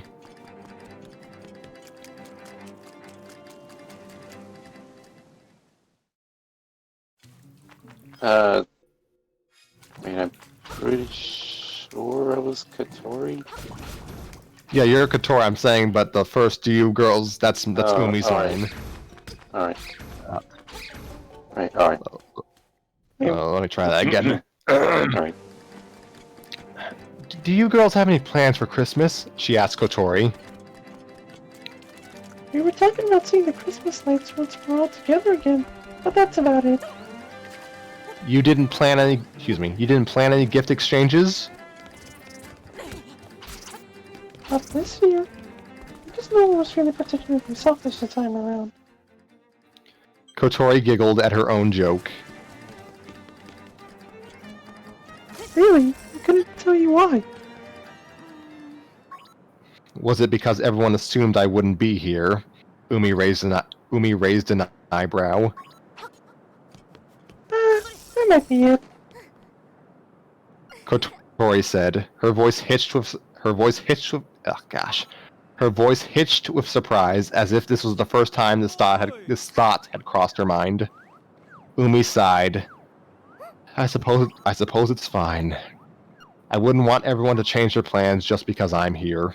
Presence is a gift in and of itself, Omi-chan. Clearly, chastising Kotori for teasing her wasn't getting through at all. Umi resigned herself to an annoyed stare and remained silent otherwise. Kotori frowned, but didn't shrink back.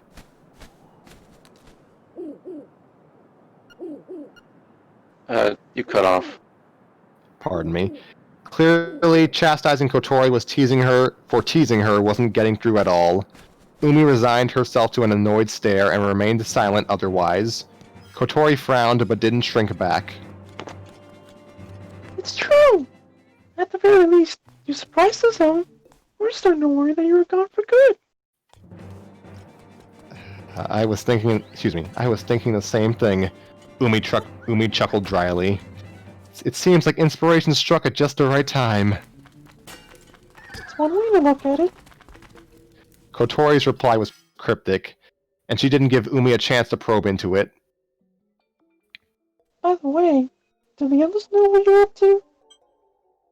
She indicated Umi's sheet of lyrics by holding the paper out to her. Umi took it, folded it, and pocketed the sheet in one motion. I was planning on telling them today. Maki and I already discussed some potential repercussions, and we want to let the others know about it as soon as possible to avoid any unwelcome surprises. You should show Honoka-chan too! I'll tell her about it, but I don't want to show anyone any actual previews. I'll tell her about it, but I don't want to show anyone any actual previews until the song is finished. Umi bit her lip, then added, partly because I don't know how the finished product is going to sound yet. I'm sure she'll like it. Umi frowned. I didn't write it for her, but I would be very glad if she approved. I feel like I made that sassier than it was supposed to be. I didn't write it for her, but I would be very glad if she approved. Kotori looked at her questioningly, as if she was on the verge of challenging that statement, but her expression changed right before she said, If you say so, Omi-chan. Umi shuffled her feet. Kotori was teasing her again, but she wasn't willing to ask herself why. She didn't write the song for Honoka. In fact, she had made many active attempts in the past 2 years to keep Honoka out of her mind, to varying degrees of success. Yet now, when Kotori was clearly insinuating that she had written the lyrics with a certain mutual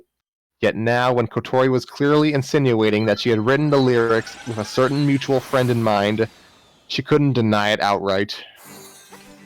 Or perhaps she was simply overthinking her friend's intentions again, and Kotori was giving her the benefit of the doubt. She decided to return the favor by acknowledging Kotori's statement with a nod and nothing more. Well then, it's settled. We'll visit Honoka-chan tomorrow. Oh, shall we go back inside? Others are probably starting to wonder about us. Kotori turned from the railing and rubbed her hands together, making her way towards the door. Umi followed her, muttering reassurances under her breath. They entered to the sight of the other 6 girls crowded around a lone table in the apartment. They seemed to be conferring on something rather private, but upon seeing the 2 girls in the doorway, Maki perked up.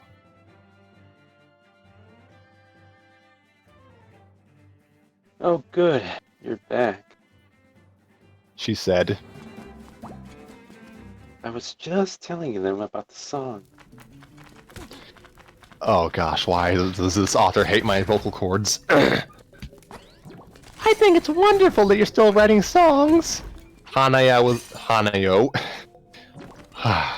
was the first to offer her opinion on the matter. Nico shot Umi a disapproving look, but the smile on her face was more telling.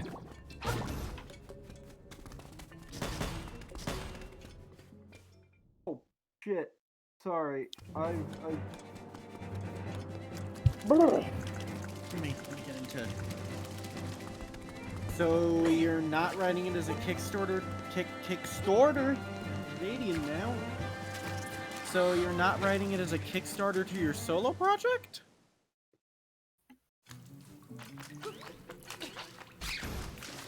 Wait, where did you jump ahead? No, what? Fuck. I'm so sorry that I was like genuinely into it and now.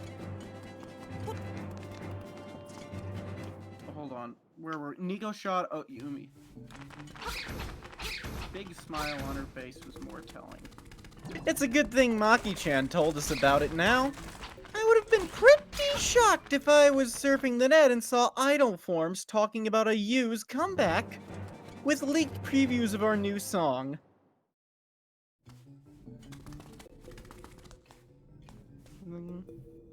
Although, Japanese word solo project sounds even more shocking. Geez, my performance went from like so good to so bad there.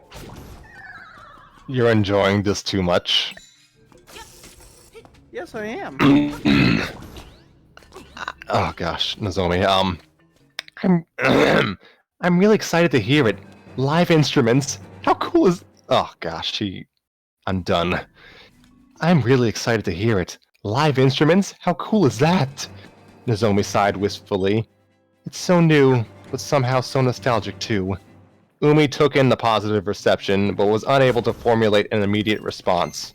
She looked pleadingly to Maki for an explanation. Her junior smiled apologetically. Sorry, Yumi. I was going over the notes I've been working on my phone when Rin peeked over my shoulder. You can see what happened next. Harry. Oh wait, You sound like you just woke up. I didn't realize Ren had another line. Where are we? You can see what happened next was the last line spoken.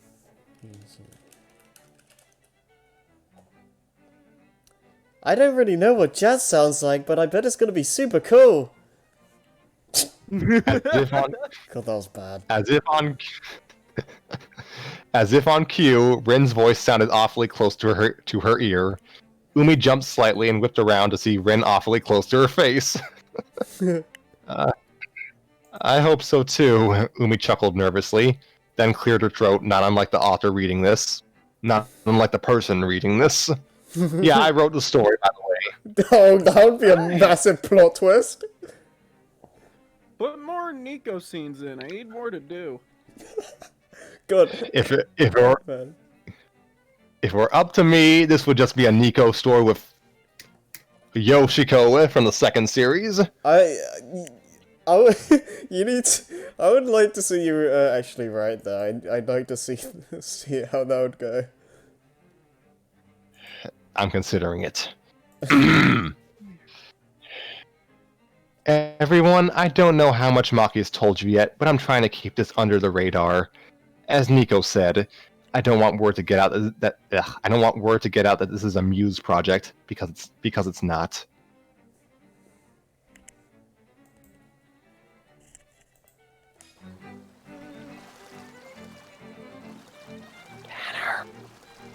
That's not. Oh, I always forgot. Maki did stress how personal it is compared to your other work. Ellie mused. So you're not writing it as a solo to kick as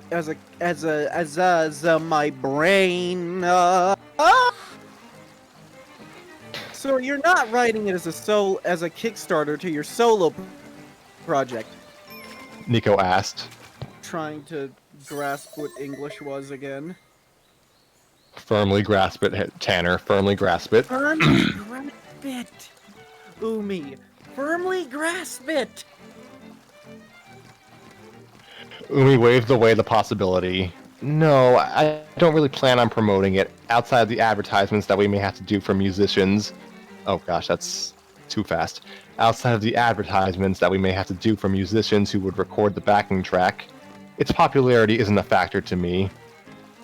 Ellie scratched her head, frowning. Well, if you're not gonna write it, promote it, or sell it, then why are you writing it? For fun, that's what art is supposed to be about. Yeah, exactly. They're kind of being really rude to her here. Umi looked to Kotori, who had been silent ever since they had returned to the apartment. Her friend returned the gaze and simply smiled her cryptic smile. Self-fulfillment, I guess? Because it's fun. I'm not Maki. And because it's fun. Maki added. That got a chuckle out of Umi. Yes, that too. Nozomi hummed while a worrying... Excuse me. Nozomi hummed while Nozomi hummed while a worrying smile began to form at the corners of her mouth. I do miss how fun it was to record and perform. Maybe Nikochi was right. A Muse comeback could be in the works. Nozomi, you shut your dadgum mouth right now. She's always doing this stuff. The statement drew shocked stares from Umi and a few others. Nozomi looked around sheepishly as she realized that her joke didn't have its intended effect. I'm joking. I do hope to see what the final result is, Umi-chan. Let me try that again. I'm joking. I do hope to see what the final result is, Umi-chan. I don't know how exactly, but we're always willing to help if you need it. Ellie's statement was met with nods of agreement from the rest of the group. Umi smiled warmly. Thank you, everyone. I'll be sure to show you our finished product. Now don't go disappearing on us before then. Nico deadpanned, and Umi had to laugh. Ha ha ha ha ha ha ha. That's Umi's laugh. Ha ha ha ha ha. This is how I laugh. This is how we do it now.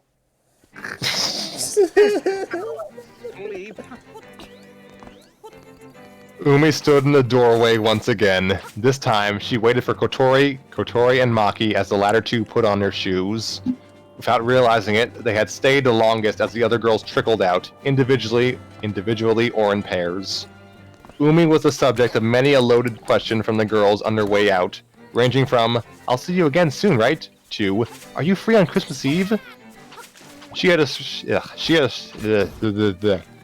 assured each of them in turn that no, she wasn't going into another self-imposed exile after today.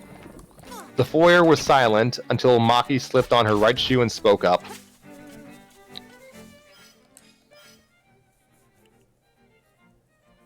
I'll ask, since no one else did, and I have a feeling you talked about this with Kotori. Umi exchanged a glance with Kotori, raising an eyebrow. Is it about Honoka? Maki nodded.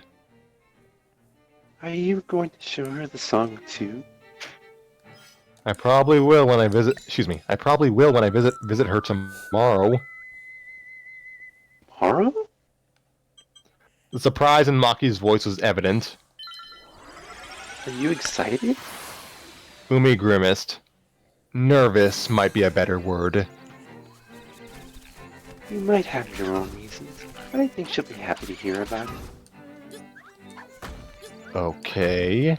Umi looked from Maki to Kotori and back again. This wasn't the first time the two had said something similar on separate occasions. She was beginning to feel a little uneasy about it. Anyway, I'll try to dedicate time to songwriting tomorrow, before the Christmas rush happens. Of course, Maki didn't seem fazed by her and Kotori's synchronicity, because she probably wasn't aware of it. Don't sweat it. You still have 2 weeks. Wait a minute. Wait, oh. I'm not sure who's saying what. Kotori? Yeah, that might have been Kotori. Okay. Don't sweat it. We still have 2 weeks. I'm glad everyone was so receptive to the idea. Maki sighed as she opened the door. Well, where wouldn't we be? Kotori put in. It's very nice to see how far your love for music goes. The same goes for Umi-chan. Umi trailed behind the other 2 girls as they talked, already in the beginnings of spacing out. Thoughts of tomorrow took the majority of her attention. As she felt the sheet of lyrics in her pocket, she again muttered reassurances to herself and tried to believe that they were working. She was going to see Honoka again tomorrow. She couldn't wait, but at the same time, she couldn't help but imagine all the ways that it could go wrong. End chapter. We can rest, gentlemen. The curse is lifted. Actually, like, probably, and then saying that considering we still had some shit, but this was probably our most, like, smooth recording session throughout. And we only dropped out a few times. It got fun once we actually started, but yeah. I think this might have been the most fun episode for me so far that I've ever done in story time. Really? Huh. I don't know. It's weird. I didn't even have that many characters. Tanner has embraced Nico Yasuyoi with all of his heart. I feel like this might have been. I think part of it is this probably was. I hate to pat myself on the back, but I feel like this is probably my best performance out of any of my appearances here. You did seem to have a lot of fun. I hope I did that character justice. You did. And congratulations to Nova for carrying most of the female voices as per usual. Oh yeah, fantastic. And also for traumatizing me. Oh, Tanner, I'm sorry. Alright, so... Nova's just gonna show up at your house with a pillow over your bed one day, and he's just gonna use that voice. Going to be in any more future episodes of Storytime with Scrappy. Or really, he won't be in anything. In fact, just make sure to start sending your condolences to his family. God. Tanner, you sound traumatized. If it were anyone other than Nova, because I know Nova's gonna use that and abuse that power to fuck with me, because that's what he does. It's not my fault, I know you so well. Not my Actually, yeah, it is your fault. It absolutely is your fault. Why would you ever talk to me? I didn't know a human being was capable of that much pity. Oh wow. Don't sell yourself short, Tanner. Hey. I may sometimes jokingly say it's pity, but it's really not. Again, I'm just busting your balls. Because it's so easy to do. That's also just what friends My do. single thing Nova ever told me was that, because I was joking, like, why am I always the most singled out butt of the joke in our friend group? I think it was another server. And then Nova just comes out and says, Tanner, it's not that we single you out, you're just the easiest to make fun of. And I just fucking died.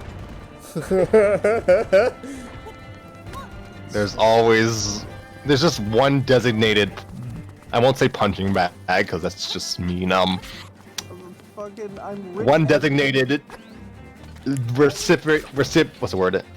I'm your One designated recipient of jokes. Yeah. I'm your fucking butt monkey. I'm fucking Rich Evans. Like, I don't know why. I torment Maddie, or at least I used to. I try to cut down on that. Yeah, that might be the reason she never shows up for this stuff. It was your fault all along. How could you? No, I think Yeah, no. I mean, it seemed like My performance, I'm always so critical of myself, but Nico was the one time where I'm like, no, I feel like I'm just doing really well. No, that's good to hear. I mean, like, every time I was doing Rin, I just felt like I was dying inside because it sounded awful. That being said, Now you know how I feel voicing Hanayo. My throat. That being said, being compared to Nico means that I'm just like a Reddit thing, because that's like and I don't know how to feel about that. Look, Nico is like the best character in the original series, so it's fine. If you like the memes, yeah. I'm laughing at just how it's like, Tanner, play this character. Look, I have this was a premeditated decision. Don't take it personally, or do. I had you in mind from like several weeks prior. I'm the Reddit man. There's I don't know if it's next chapter, but there is gonna be more Nico. Alright, I'm having fun. I'm having fun playing her.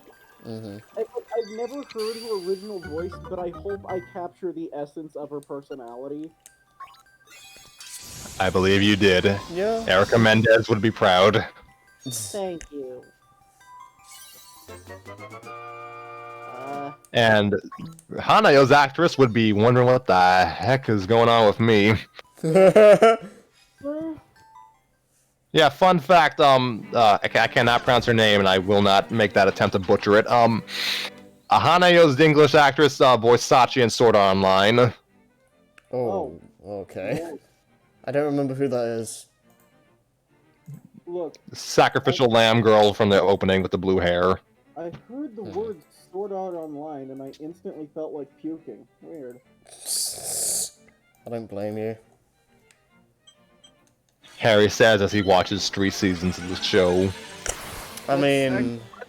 Let's end this. Yeah. Has the stream ended? Because if it hasn't, I just want to end it by saying... let me get real close. Sword Art Online is fucking trash.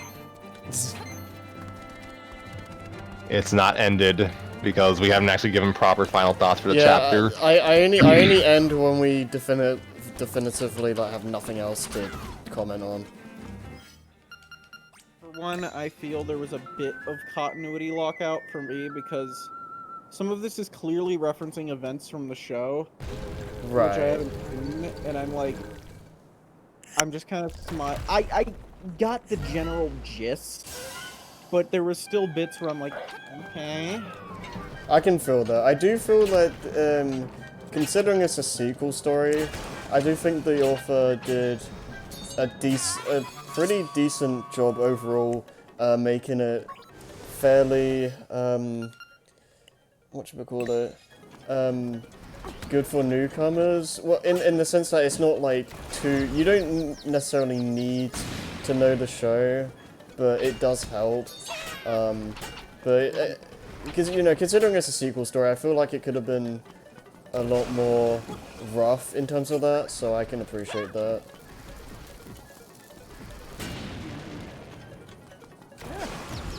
I get what you mean, though. Enjoying it. I think one thing is that despite me having never seen the show, in this chapter introducing all these characters, I instantly got a feel for all of their personalities really well. Right. Yeah, Ottermelon did a really good job just kind of properly reintegrating the greater cast of the original series into the story. Yeah, I agree with that. You guys get me into this idle bullshit. I swear to God. I swear to God. I mean, that's down to you. Run away while you still can, Tanner. I already like the meme character. That's the worst part. Nico is the only one in the show who's pretty much well aware of the just general shenanigans that idols have to go through in real life. Yeah. She knows how sausage is made, and I respect her for that. Oh, no, I can... I mean, honestly, she seems like someone I would hang out with. Yeah, I can see that.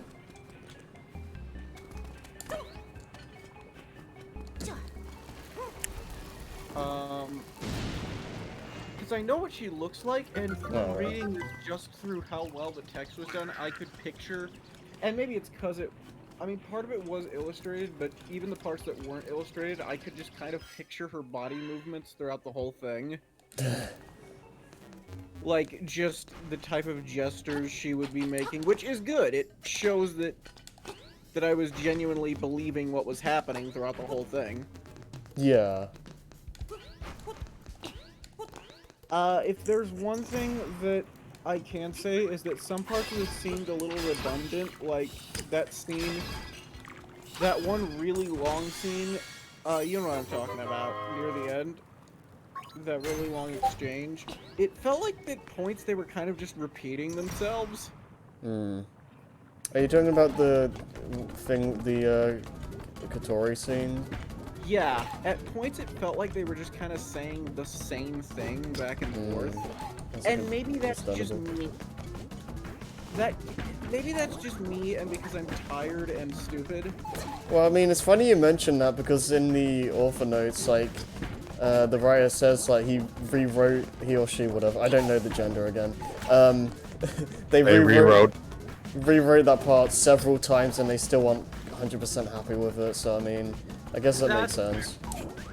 Oh, that's a mood. That's a mood. But no, I had a good time.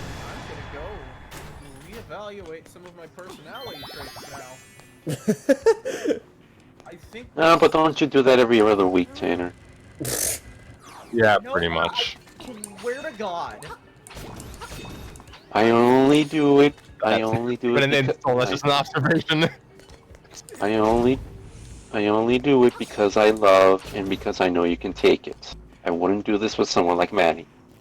Right. Can you say that in your peach voice, Tanner Nova? No! Don't make him do that. Don't encourage him. No, I'm not going to. You got the joke. You got the joke. Oh, good. I'm in the last dungeon, by the way. Alright. Imagine this is all just in Link's head. He's been listening to all of this. Yeah! This is a dream, after all. He was using this fic earlier and all fucking morons. Yeah, it's just like, just wakes up, it's like, oh, that was weird. That was a weird dream. And then he sees me next to him instead, dressed as Nico. At this point, I have become fully kin. I have started kinning Nico. You've started what now?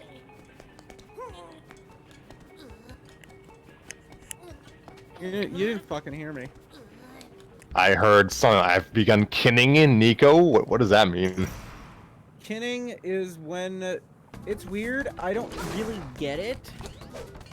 But it's when, I guess, you relate to a character so much that you start dressing as them and acting like them in public. I find that... Oh, you...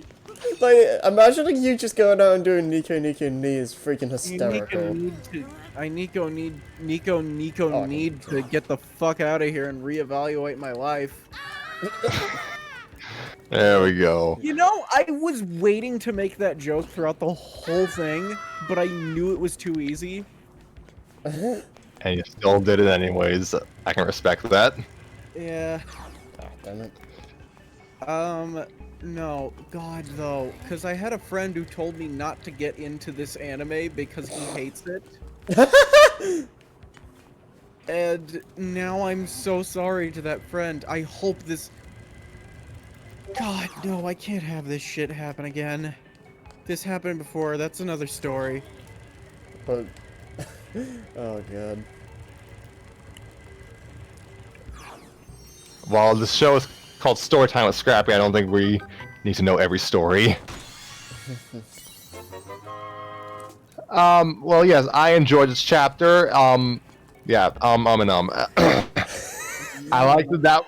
I liked, yeah. I liked seeing the other members of Muse again, sans Honoka. But we'll get to her soon enough. Oh yeah, we will. That's gonna be a big one. Yes, I enjoyed having, I enjoyed having, well, other people with me to read the dialogue. Even if this was probably the longest chapter to date, I think. Weird. I will say as well, like, even though it was only like a few lines, I did have some fun joining in this time. That's nice to know. And we technically did this in a shorter time than last week, but that may have been because we just kind of took breaks. But again, it's a lot easier, at least for me, when there's a group of friends just clearly enjoying themselves. Yeah, yeah. Absolutely. I actually love this. Accommodate me. Accommodate me. I mean, I just like give me an opportunity to voice act and just have fun, and I'll probably be enjoying myself. Yeah, because I've already read this story before, but reading through it with you guys is really entertaining because just getting different perspectives on it and like all the random jokes and stuff. Go off of which this is based. It's Could you repeat that, Tanner? given that I have known nothing of the show, off of which this is based, and the fact that I'm still having a good time, and also that this seems like something I might not even like. I think that says something about the quality. I mean, I still have my criticisms because I'm just a grumpy, cynical fuck, but You're you're a writer who actually knows how to write. No, wait, hold on. Ottermelon also knows how to write. I just mean that you are a fellow writer, so you kind of recognize like just general like critiques. I mean, no. I'm not a monster. I like the story. Yeah, if I'll be genuine for a second here, I honestly think that Watermelon's story is the best written one we've read so far. Oh, I'm totally down with that. Yeah. As I frantically go back and look at Deadpool and I'm like, no, actually, I'll look at Deadpool scripts and be like, this is fucking garbage. Why did I fucking write this? What's weird is that, well, I think it also is because that's comedic, and oftentimes I'll write jokes that'll make me laugh at first, and I'll be like, they're not funny to me anymore.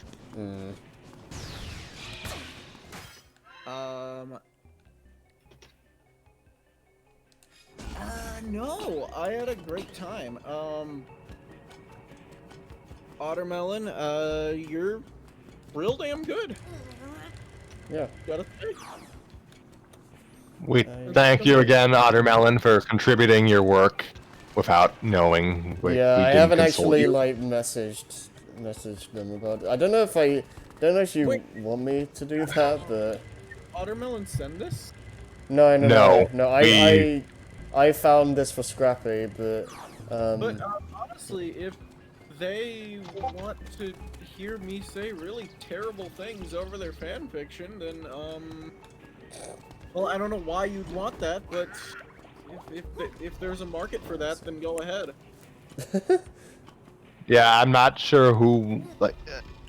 We want to direct people to their stories, but I don't think I ever want to see the authors personally interact with me, because yikes. Though, if I can be genuine, we could slowly improve the show, because now I have ideas. One thing is casting these characters beforehand. I did reach out to what was it, the Pit Lana fic or whatever that was, but I never got a response, so. I think that, yeah. Oh, that one was pretty good. That was a good one. That was cute. No, I think that the one thing we could do is, and part of this is my fault, actually figuring out when we can get started, though. I mean, part of the joking around is the fun. Yeah. I mean, these aren't going to be uploaded, but we had like, what, 2 failed recordings of this? Scrappy, do you Hello. been struggling a lot with reading? And that's not any offense to you, but if you want, I can take over narration duties. The original plan was that someone, Lewis being the original candidate, would alternate with me like every chapter or so, or like every half chapter. But yeah, we just kind of, he wasn't present for this, so I kind of just had to take over. I would be more than happy to delegate people to narrate in my absence. That was some 'Cause- bars. You're spitting fucking bars, man. That's just my quote-unquote smart way of saying, please read for me, I can't talk. Yo, I wouldn't mind. You know what would be fun if I'm getting into narration now? Would be doing some sort of like noir story, because I would have a blast narrating that. That would be interesting. I'll look into that. Yeah, there's really no reason why there's no reason that, how do I put this? I don't have to narrate everything, that's just tradition at this point. I can absolutely step down for a few episodes. I think you've done it out of obligation because it's your show, but I think it would be a good idea to balance it out a little bit more, yeah. That would be I think I nice. want to write, I hope to write more Deadpool and bring it onto the show purely because I really love Nova's Deadpool. Yeah, that was a fun episode. I mean, you guys found my stupid jokes funny. Yes, the Smash Bros. And Deadpool night was probably my favorite episode recording, just for a myriad of reasons. I can see that. I hope some of it was because of my writing. See, now I read your story ahead of time. I hadn't touched a Smash Bros. Story in several years.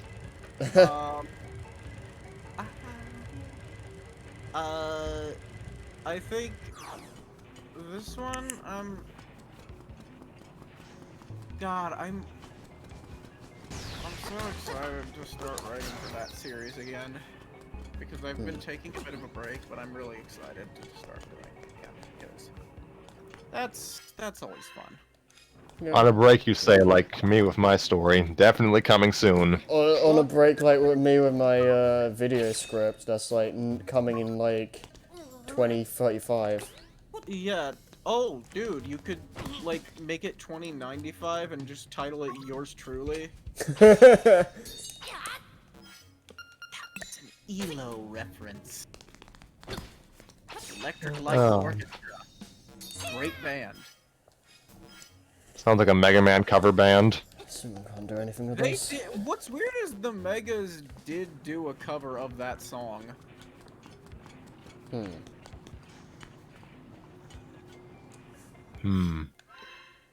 So, any other final thoughts? Not particularly. I think we pretty much nailed it on the head. Yeah, well, this was 2 hours.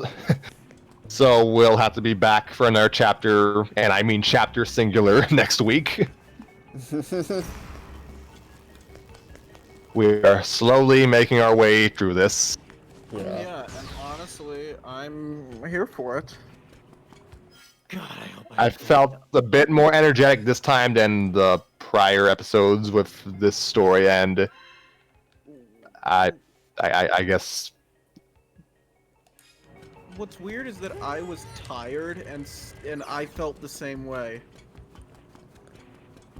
Yeah, you have the excuse of, having a job, though. I might just be a little fatigued doing narration, honestly. Yeah, that's I can fair. do the narration. That's fair. Would you like me, Run? Any one of you are free to narrate this to your heart's content. We can alternate, and I am totally fine with that.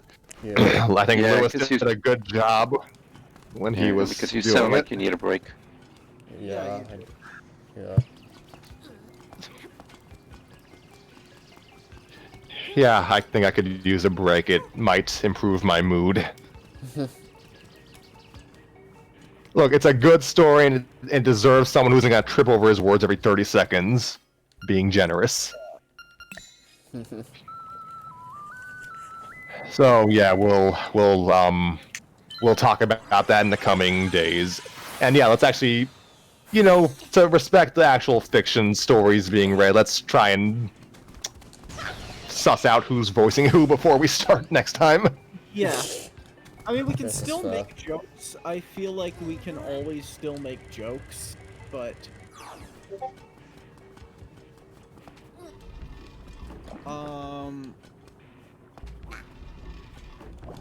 yeah, I can see it limiting itself. I knew that. Yeah, it's fair. I'm fine with the riffs. I think we should have. I do agree with you though. Some semblance of professionalism would be appreciated. Yeah. You guys have it. I on just don't this cast show? well. On this show, blasphemy. No, I'm kidding. On this show with the frizz? No way. Oh gosh, I'm so tired. I can't even meme that properly. Yeah, cruising down Main Street. What was I saying? That Yes, story good. My narration usually all right, but notably more fidgety this week. Fuck. You know what? For the sake of everyone here, I'm gonna say it, and then I'm gonna go, like, down my entire bottle of Fireball so I can forget I said it. Oh, I think I know what you're gonna do. Oh dear. Gondi. Oh my god. No, I feel so. You have to. Okay. My soul left my body as I said that. My soul is no longer here. You know I gotta use this for a video now, right? I'm gonna fucking kill you. Burn this. Burn this. This is how close the episode. We are done. Burn this. When Tanner's here, you never know what's gonna happen next. Alright, yeah, I think we can close this with... Yeah, Burn this... it. Alright, so you So guys- next, Yeah. yeah, Tanner ended. Like, there's no way to top that. Next week we will resume till we make our ascent. This lovely, lively story by Ottermelon, and hopefully someone will narrate it in my stead. Never voicing Nico again. Fuck this. I take Yes, back you what I are. said. No, I'm gonna have fun, but fuck this.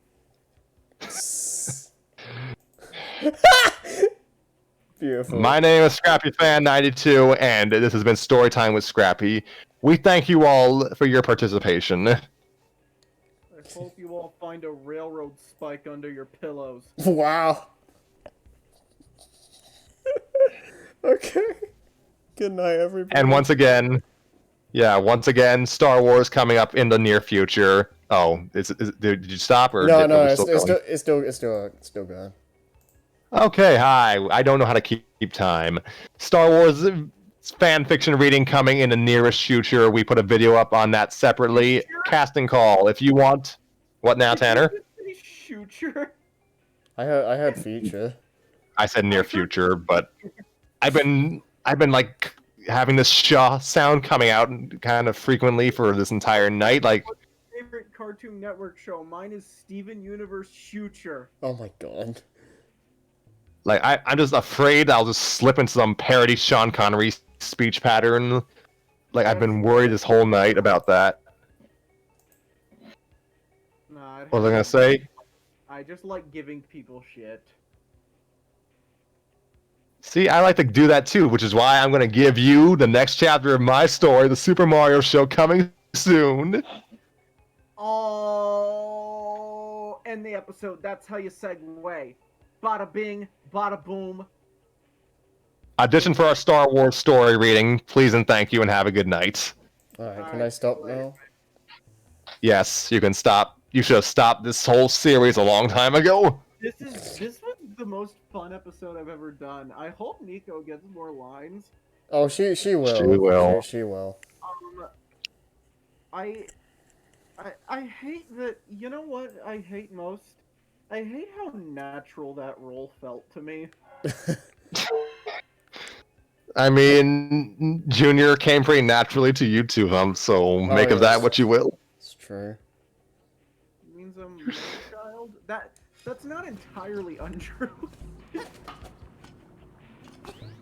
No, I'm a man with childish traits. Well, does that make Junior a child with mannish traits? You I don't could know. kind of see that. Junior would probably think he is the apex of masculinity. Oh, definitely. Yeah, does. definitely. I mean, you've seen like the animations in Mario Strikers. Can I talk about that game? I want another Mario Strikers because that game gave all the Mario characters so much personality through the animations. Oh, it did. Yeah, we have to relive while we just crotch shopping for the rest of our lives. Thank you, Next Level Games. Wow, long way, yeah. I think that was the game that made me fall in love with the Wario Brothers. Wait, no, I just said that I fell in love with, and no, that's not what I meant. You're not. It's okay. I mean, first of all, there's nothing wrong with that, but you're not. The stream's not even record. Well, the YouTube part of the stream isn't recording. I know, but Nova's